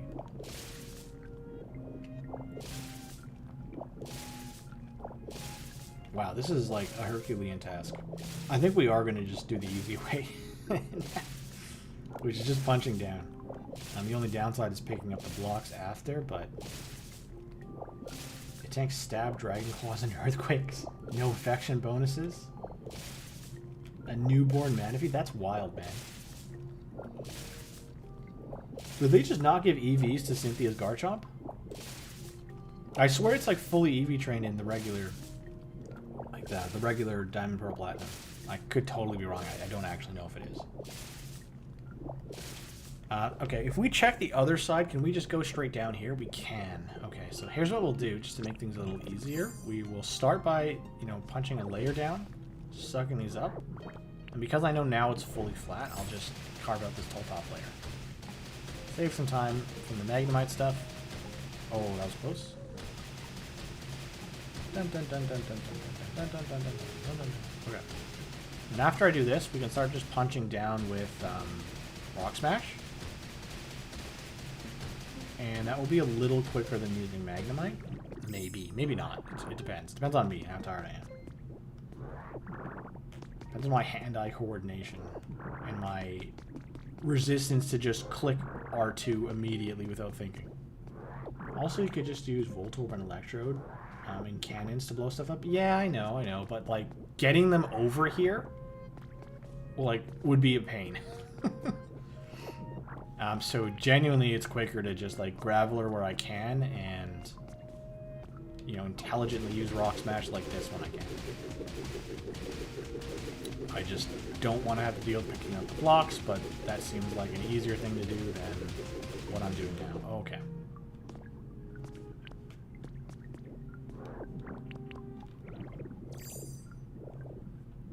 Okay, let's get that. And we'll go from this side down now. Oh man, they need to make it easier to break blocks when they're like suspended in the air like this. Because, you know, give us Magnemite, break many blocks, please. I'm ready. I think I've earned it. I think out of... I think I'm part of the, like, 5% of players that truly has demonstrated that they will terraform. Can you please just give me back 100 hours of my time by not making it this insane? Please, Pokemon Company. I would love that. I would love you as a company if you do that for me. I have tried to use the electrode and the Voltorb before, but I just find it's like more effort than it's worth. Like, it's always just easier to graveler when you can. Okay, let's start picking up some of these blocks now. Just the cleanup is a little less crazy in a second. Pick up, pick up, pick up. Over there and over here. Okay, I love that. Let's get those. Let's get those. And we Magnemite up here. Boom. Okay. Then we'll continue. Oh, I see some more blocks over there. Might as well grab those too. And there's more over here. Might as well grab these too. And then, down here... I don't think it'll be too hard to restore this dojo. Like, it looks pretty easy. I don't see any blocks that are really, like, a pain to get. Right? I haven't really looked at it fully yet, but this is just simple roofs that are painted. I don't know what this is, but luckily I have this lovely thing called Magnemite. It's painted stone flooring. Okay. Yeah, this shouldn't be too bad. Okay. Let's go back to the punching. Make sure we're not hitting the floor under us. There's no way that this is intended gameplay. I think that every time I do stuff like this, like, who thought about letting people do this?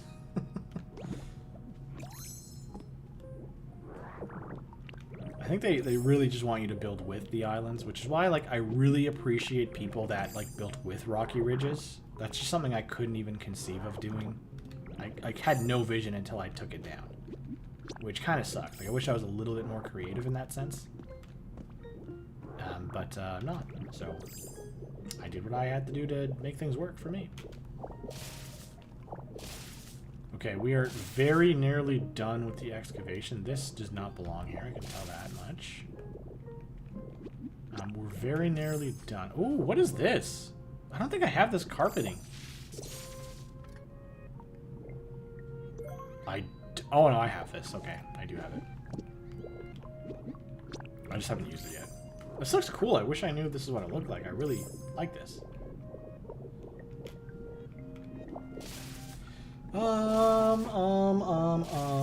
We're almost done exposing the dojo, and then we can focus on the apartment building, and then we can focus on terraforming what remains so that it becomes repurposed, but still aesthetic and functional. That will probably be the most difficult part. Terraforming isn't really hard, it's just time consuming if we're being totally honest. And let me just close this up right now, just because why not? Close it up for now. One less thing to worry about later. Super easy to do. Okay. So we're definitely gonna have to keep this part of the landmass, but oh, maybe I can keep this. And like this is a raised platform, and then that's how I can lead it back to this side. I like that. We'll still have to tear this down, but that's totally fine if I keep this area. Okay. And we'll have to add like some... Maybe we don't need to like landscape the edges. Maybe we don't. Because like maybe the idea is like we purposely excavated the mountainside a little bit. I don't know. I'm not going to think about that yet. Let's just zoom out for a moment and just kind of see what we see. Yeah, we're going to have to take more of the front area out for sure. I don't think there's a way around that at all, which is fine. How much of the front area, though? Like, what would ideally I want to see? Like, if I was, like, looking at the dojo from the front, what is my vision for what I see?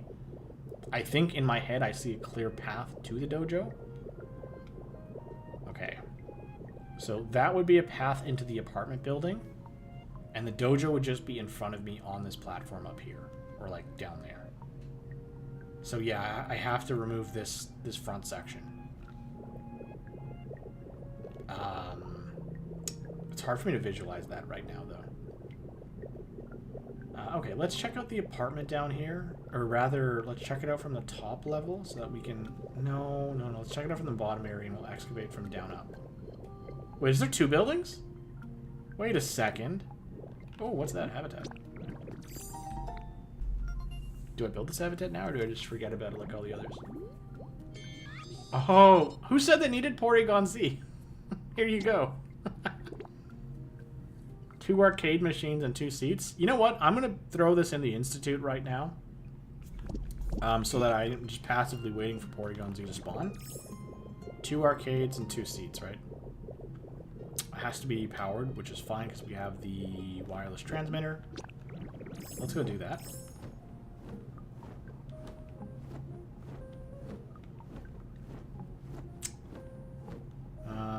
So much more terraforming I still need to do, especially on these undersides. Really just on the undersides. And the dojo stuff. Ugh. Do I have the arcade things as a thing I can craft? I don't know. Let's see. I probably have at least one in the Withered Wastelands in storage. Let's just take a quick peek-see. Arcade. I don't think I do. I have this, but not. There's probably a couple of them somewhere in the Wastelands, or in the Skylands. Here's a question: who's your favorite Pokemon of all time? Probably Greninja, I want to say.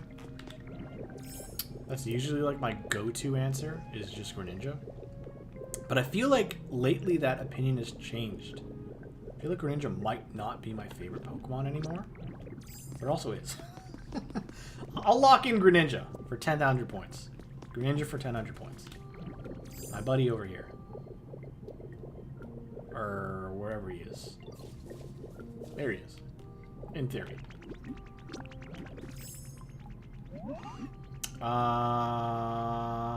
No, sorry. Sure, whatever. You want a modern sink? Buddy. I think there is an arcade station somewhere in the Skylands already. I think there's 2 of them somewhere. Do I want to go look for it just to spawn Porygon? No. Let's go back. This is a little tangent. My all-time favorite Pokemon, it probably has to be Greninja the more I think about it.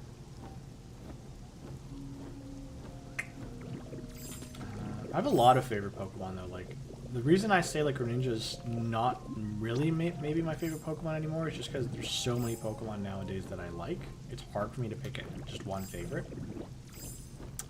Whoa, I forgot about this. I forgot about all of this. Oh my gosh, so this is 2 different buildings. Right? Or is this just one building with an extra room? Hold on. How can we tell? I know for sure this is a building.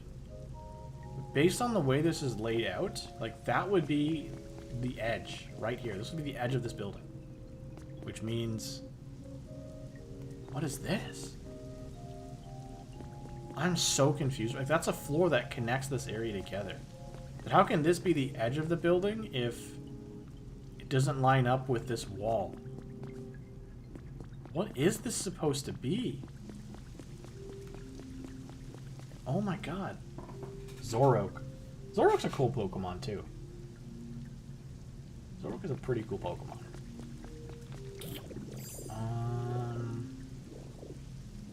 I really like Ceruledge too, even though it's newer. I really like Ceruledge. It's so cool. I don't understand what this is. I know it's a building, but is it too? Like, what's going on? I can't understand, like, what this is supposed to be. Like, this is what's thrown. So there's floor here, too. Like, what? Why is there, like, a random pillar right here if this is where the floor extends up to? I don't understand.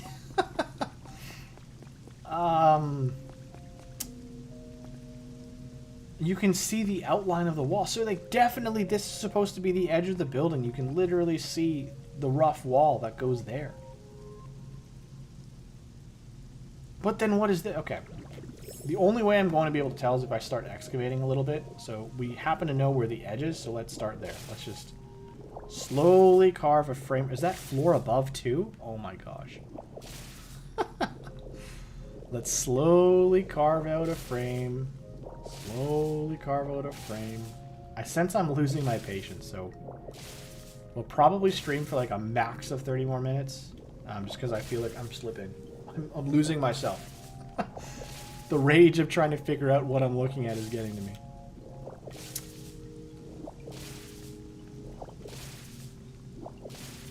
What I did for that other room was steal the materials and build a room for Espeon and Pallet Town. It actually is what inspired me to make the Evolution House, which is not finished. Oh, okay. I think you can get this material as a craftable thing. I think I already have it now. I think it's Cushy Walls. I think you get it in either Skylands or Rocky Ridges, but I do have it. I want to try, like, at this point, to restore what's left of these remnants, especially that area. Obviously the area there. So I'm going to try my best to keep this around.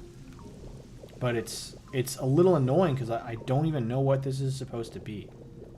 Maybe what I do right now is I just take away the elevator so I can get up here easier. Can I get the elevator? There you go. So this is clearly just the roof, but like, if this is the edge of the building, like, what is this? Is this like a balcony maybe? But that still doesn't help me understand what this is supposed to be. This is very, very weird. I'm only going to get to the bottom of it if I continue to excavate, but I guess I also have to kind of address, like, how much of the front of the building do I want exposed as well? Like, what's my vision for here? Do I just want to see the entire building here? And then the dojo? So would I not be tearing down all of this? Like, we're starting to get into weird territories. I'm having trouble even, like, thinking about how to excavate this area. Maybe what I can do that's a little easier is just start tearing down the top layer then. And just not worry about that side for now. Because I know I'm taking this all away anyways. Like, we can carve out the edge and then kind of go from there, I guess. Okay. So this is the edge where the dojo is currently. So yes, so let us just carve this out. And then what we'll do is we'll tear down the rest of this side and then we'll focus on the apartment after. Because I'm going to crash out if I keep staring at the apartment. I can't figure out what it was supposed to be originally. Okay. We'll just get rid of the edge. We'll magnemite all of it away, and then we will just graveler the rest.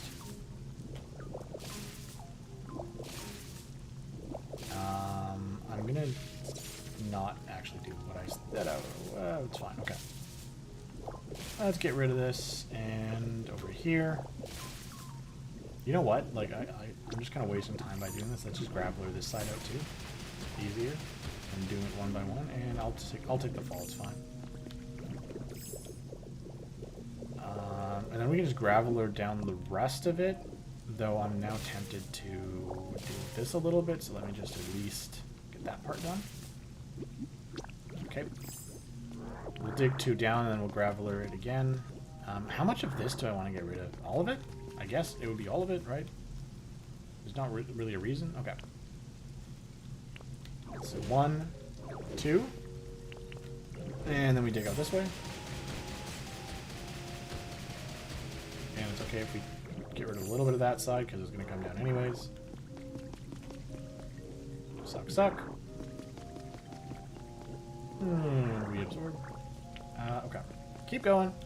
1, 2. Uh-oh. I didn't expect to hit this already. So let's just do 1 layer for now, and then we'll punch the rest of it out. Oh my goodness. Bye-bye. Bye-bye stuff. Okay. We'll punch the rest of it away, and then we can just safely graveler the top layer. A little callously. Where's Rock Smash? There it is. Okay. So angle this right, and then just walk backwards.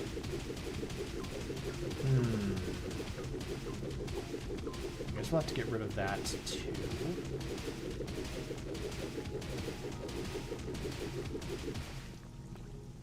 Okay, I'm gonna stop worrying about picking up the cliff rocks because I definitely have enough by now.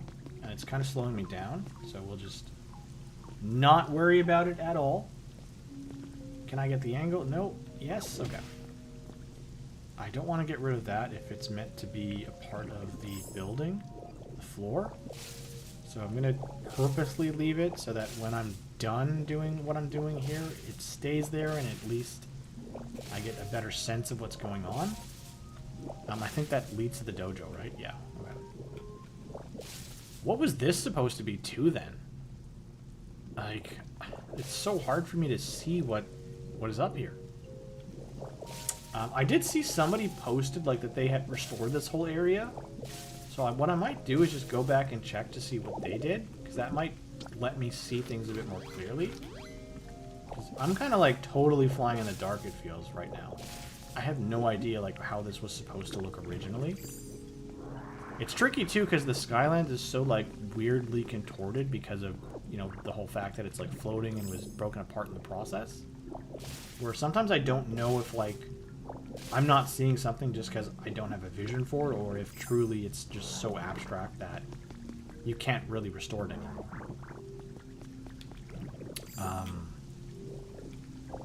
But we will continue plugging away. You know, eventually if we just keep going, we keep terraforming, we're eventually going to see something.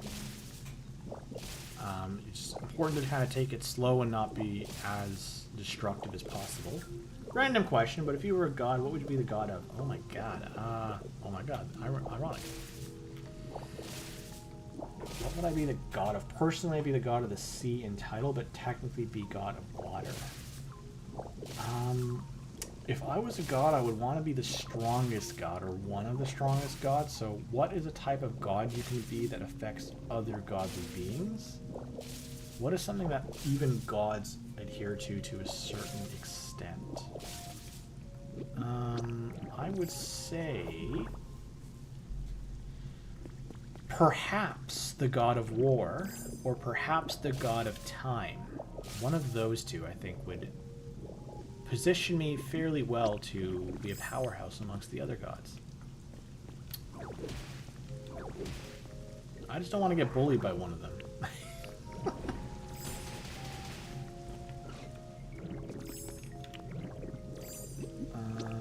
But why the god of water? Why is that your pick? Surely there's a reason. Surely there is a reason. Oh, whoa, whoa, whoa, whoa, whoa, whoa. I'm going too far. Whoa, wait, hold on. Why is there asphalt all the way at the bottom here if they don't want us to dig this out? Oh, interesting. What's up here?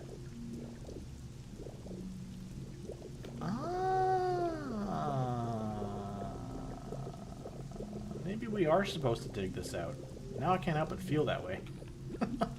That still sounds ludicrous though, but I'm just gonna follow the path out. Oh! I didn't fall, thank god. This actually helps a little bit. At least I'm kind of seeing something?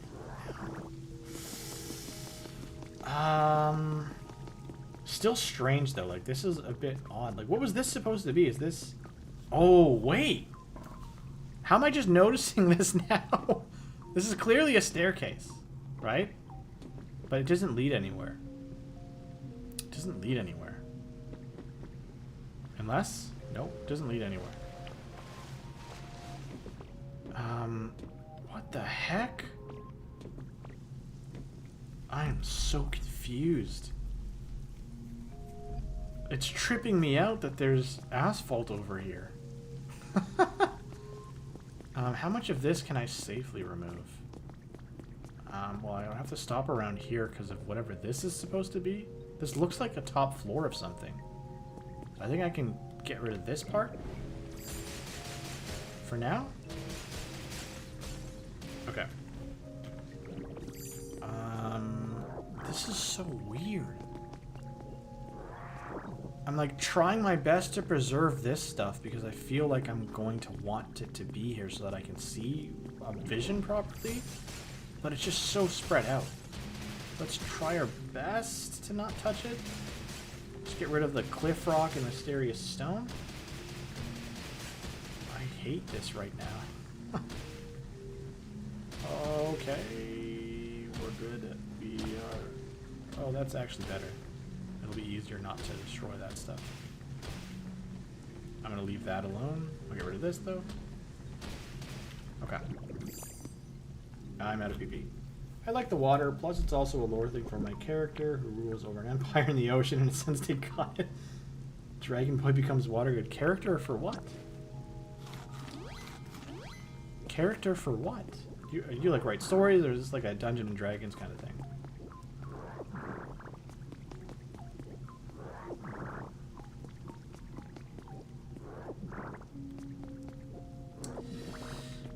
Okay. So Polyrath is snoozing while I'm slaving my life away. This is why I have slave farms, by the way, to make them learn their lesson. I'm just kidding.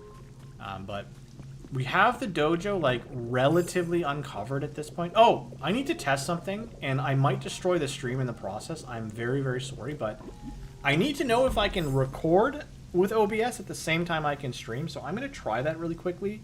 If the stream ends abruptly, I am so very sorry. I will attempt to resume right after that. Hold on, actually. I forgot to load something up in my OBS here. I should probably load up the stream. It has to be this one, right? Yeah, okay. I'm going to try to just record something as I stream, and I hope to God I don't break anything. 3, 2, 1. Does recording work when I stream? If it does, I've changed my life dramatically. Let's just stop recording and see what happens now. Oh my God, it works.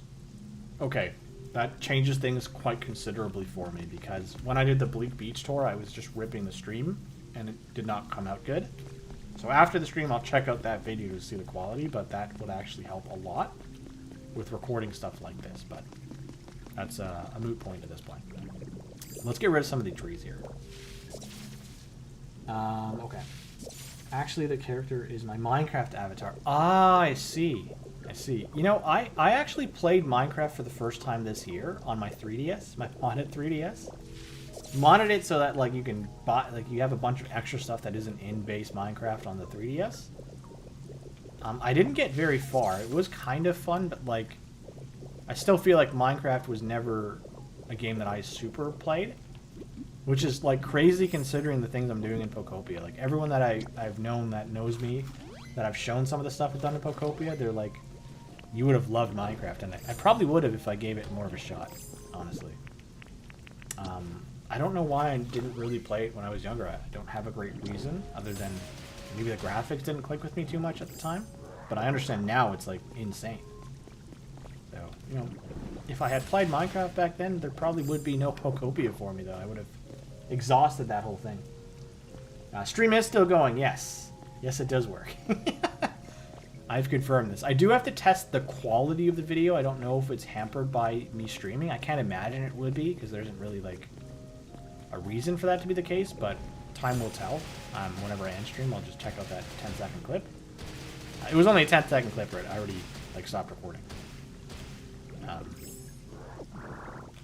That's good, though. It's just going to make things a lot easier for me to do. So, that, like, if I'm in stream and I'm like, hey, I want to record the Withered Wastelands video while I'm on stream with you guys, like, I can just do that now without worrying about the quality being sacrificed.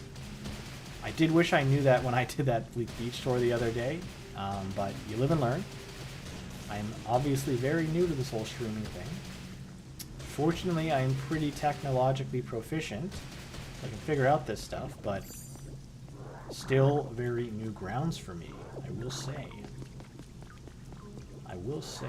I need to figure out some ways to make this a bit more interactive for you guys too, but I will have to think about that quite tremendously. Maybe some of the streams I do in the future, it can be, like, based on a poll of what you guys want to see me do today. I think once we get Skylands to the point that we're inevitably working towards, that will be something that's possible in the stream. Like, I can maybe give you, like, some options for a couple of the areas and say which one do you want us to build today, and then we can just kind of do that. Because I'm going to end up with a lot of things that I have to do in all of my areas. I want to go audit them all and just kind of, like, do a run-through on my own time and decide, like, you know, these are the X amount of things I still want to do in every area combined. Like, this is the full list. And then we can kind of, like, slowly cycle through that list of items over a couple streams until we get it all done. I say a couple, but it's not going to be a couple. It's going to be a quite insane thing. But now I can do that and also record content at the same time, which is really, really awesome in HD. So these streams can like become a much more productive vehicle for me. And then you still get the VODs, but I'm only recording the parts that I know I'm going to turn into a video. Oh, that's a great idea. Okay. What time is it? We'll probably keep going for a little bit longer. I have been streaming for how long now? What's my time at? For 3 hours and 45 minutes. So I do have to work tomorrow, so I'm going to probably wrap up in like 20-ish minutes. I want to end this video by just trying to, you know, speak into words what I'm looking to do with this area, the dojo and the apartment. I think I've already kind of done that a little bit, but we should have more of it built out in that, or carved out in about 20 minutes to make this a little bit easier to do. So I'll just try to keep pushing for a little longer here. It is kind of coming together, not coming together, but becoming a little bit easier to work in this space. It's just the apartment. I don't know what to do with it. Like, I feel like it suffers from the same kind of thing as the other areas in Skylands, where like it's just so awkward to actually see what it was supposed to be originally. Oh no! I didn't want that to happen. And I'm still trying to deal with that slight problem of not wanting to carve out the far side over there that I've connected the bridge to. It's pretty challenging not to do that. Okay, this is 2. We can easily get rid of this. And then 2. Always try to take out 2 when you're in your graveler form, because that is just more efficient unless you have no choice. We're approaching the flatness of this side of the land, which is fine. Totally fine. That means we're getting close. It means we are very much getting close. And didn't I just say I was going to stop worrying about picking up all these blocks? And yet here I am picking them up. So yeah, we have way more than enough Skyrock and I can Dream Island farm. So let's just focus on getting this done. Hold the B button down. Barely makes a difference. Actually kind of restricts your movement a little bit. In a weird way. Okay, now this is 2. Oh right, because I had built the tunnel earlier. Forgot about that. Okay, so we're going to have to hop over here and then come on this part to get the rest. Where is that tunnel? There it is. Okay. We'll just go this way and leave the tunnel bit. Never mind, we won't leave the tunnel bit. Yes, we will. We'll go this way and then we'll deal with the tunnel last. This is so much quicker now that we've like genuinely formed like a little bit of a base layer to carve out. Oh my gosh, look at that. Way quicker. Way quicker. We're powering through this now. Okay, I don't like that I see metal stuff. I don't like that I see metal stuff. This makes me not want to take it down. This makes me not want to take it down. Because what if I'm missing something? I can't be, though. Oh, that's floor. Was there supposed to be something, like, around this building? Like, I can't help but see that being the case. Like, some kind of structure around the dojo. Or, like, a gate or something? Or is this another connection point of that apartment building? Like, this is genuinely hurting my brain. I can't see what was going on here. Ugh. Is the stream still going? I haven't seen chat in a little bit here. I think it is going. It looks like it is. I see excellent on my... Oh my god. I looked away for a second. What happened? Oh. Okay. So let's not graveler this part down at the risk of falling down again. We will just magnemite the edge away, just to be safe. This is part 2. Okay, so what was this connected to? I don't understand. Like, there's no platform above the fighting dojo in the Kanto game. So, like, what genuinely is this? Like, that is clearly a wall. What is happening? Oh Oh my gosh. Let's go and clear some of the... What's my storage looking like right now? Oh my god. Out of 4? Oh, so I'm working on an expansion for Minecraft, for my Minecraft base right now. I need 110 blocks of glass for one of my wing base. It sounds like you're doing similar... You're probably doing crazier things in Minecraft than I'm doing in Pokopia. I don't understand how difficult it is to get a single block of glass, but based on how you're wording this, it is probably pretty insane. And I don't envy you, but I understand your pain and your struggles. Truly, I do. Because of what I'm doing. What I've done. This is so weird. I don't know what this is supposed to be, and I'm feeling weird about tearing it down now. Can I just, like, not touch the parts that are obviously part of a wall? So, like, this is possibly supposed to be, like, a sewer system or something? What is this?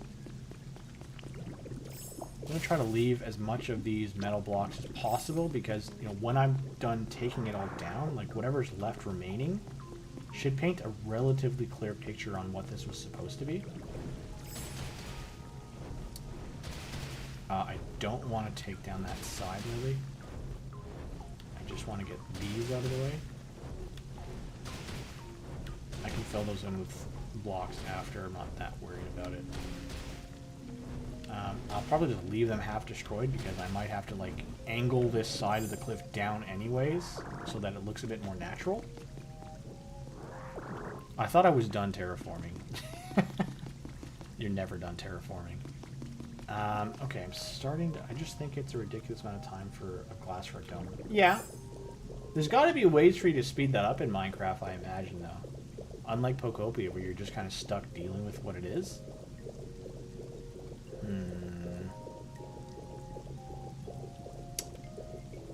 Man, oh man. We probably just end up flattening the whole thing. Like, except for that side, like I said. But it's just like, it's so weird. Like, this is clearly like a half kind of wall or some kind of a structure. Can I visualize what it is from the inside? So if I look out, like, what would this possibly be? A staircase down? But then why is there water? Like, I can't understand what I'm supposed to be looking at. And then on top of all that, there's clearly a path to this thing. Like, I guess I can carve out the outer wall a little bit here too. So let me try to do that part at least. Right, it's a perfect 2x2, just so we can see it. I'm hesitant to tear more of the wall this way, but we probably end up doing that eventually. This part won't be too bad to take down, but is there like a hidden entrance over here? Let me just punch through this. No, just mysterious stone. So we'll leave that alone.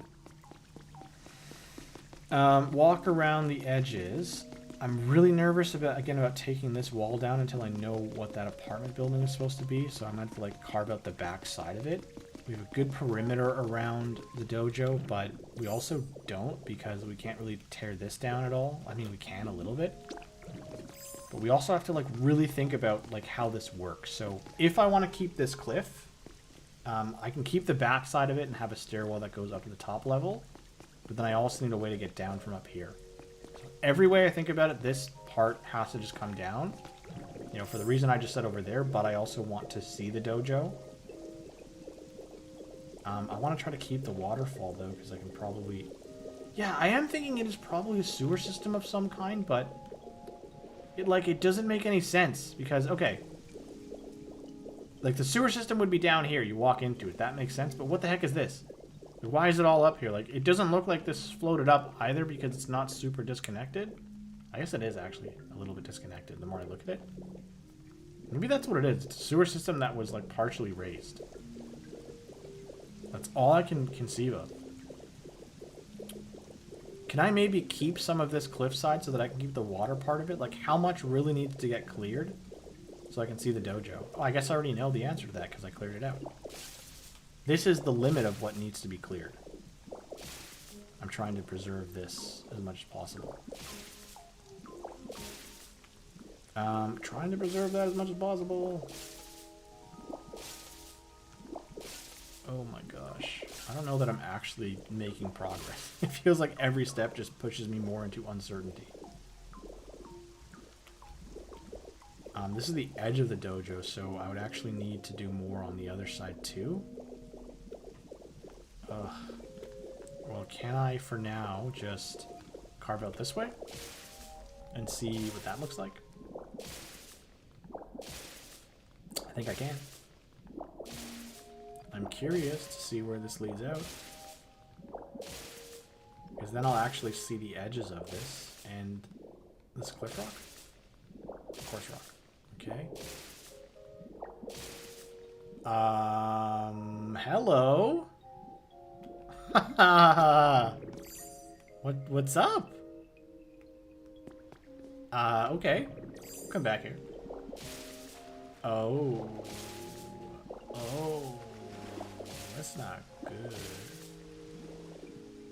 What is this? Oh my goodness. I see. I'll just leave this for now. But I will fully take away these. Ugh. The more progress I make, the further back I feel I'm going. I don't even know how I got in here now. Oh my god, I'm lost. Where was that path I just dug? Was it under here? Oh, I see. Yeah, it was under here. Which means that we have to go out this way more. Let's go up one. Yeah, it's not really a gold mine. It's like 10 pieces of Poke Metal. I'm like so out of my you know what in Poke Metal. I have so much of it. I'll clear it all out though. Why not? The water's gonna flow now. Let's get all the Poke Metal.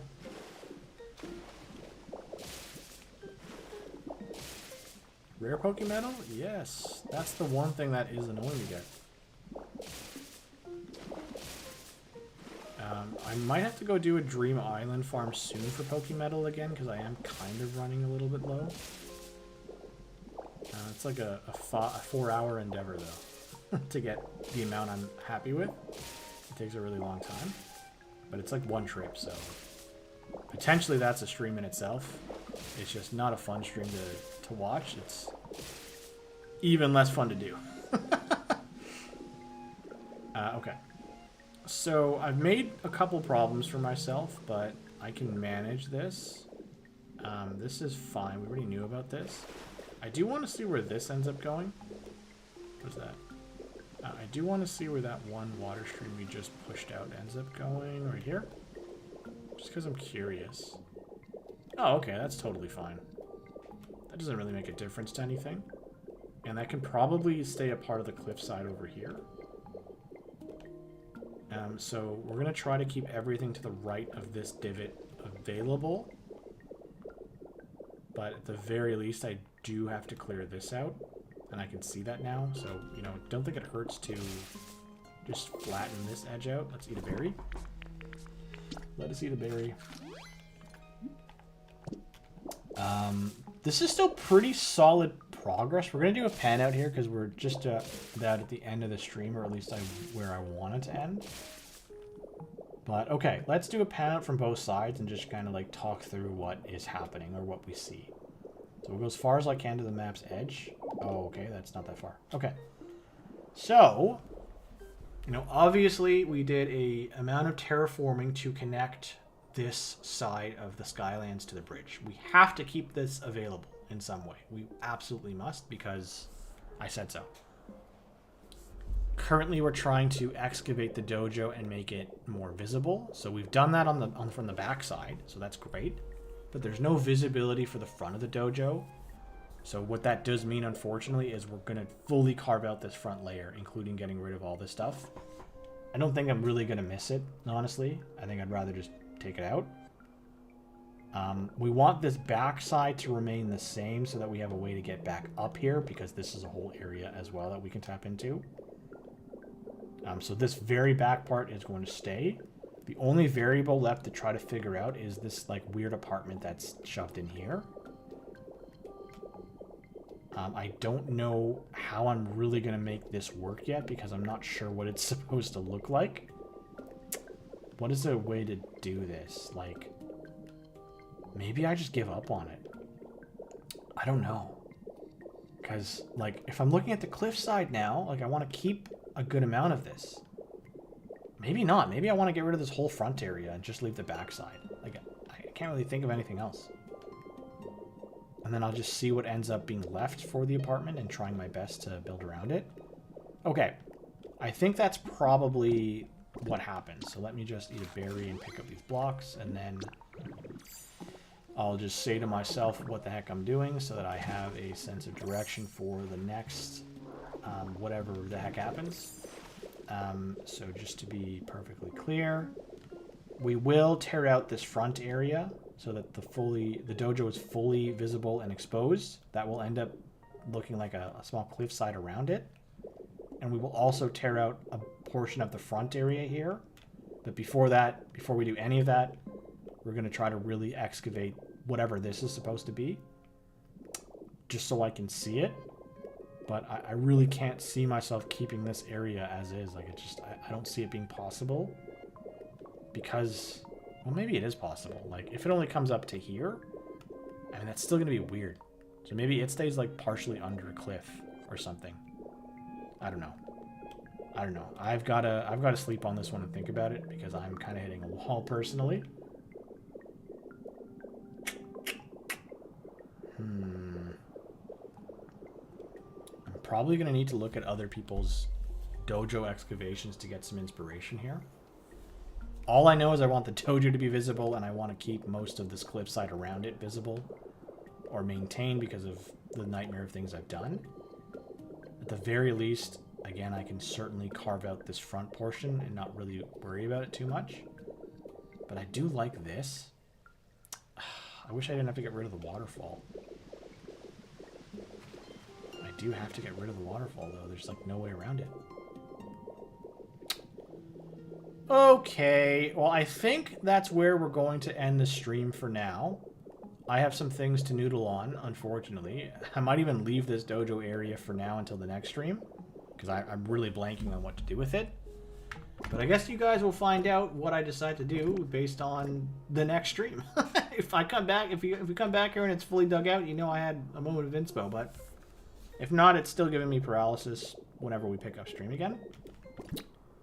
Just as soon as we get the dojo built, we can work on another floating city, so you can kind of see how I built that one, which it was pretty fun. We're going to build it right around here and actually have a path that connects to the start of it right here. So like, if you want to visualize, like, imagine there's like those kind of floating areas that start here with a lift to the first one. And then we kind of like do it the same way, where it just kind of like goes up and creates like a floating city area up here, overviewing the dojo and the stage that will go here, and the restaurant and everything. Right here behind Silvco. I probably make it a little bit higher than that one, just so they're a little bit different. But that will have to come eventually as I continue doing whatever the heck I'm doing now. But there you go. Let's end the stream for now. Thank you everyone for coming again. I know this was like a super last minute stream. I don't have any plans to do any more last-minute streams until Sunday at 12 Eastern. But you never know. I feel like sometimes these things I just decide on a whim, like today. Definitely not tomorrow. I will be focused 100% on editing with any time I have. But I will likely still kind of do things on my own despite that. So I'm going to wrap up for now. Thank you again. I hope you all have a fantastic night. I got to wake up in 5 hours. See you later.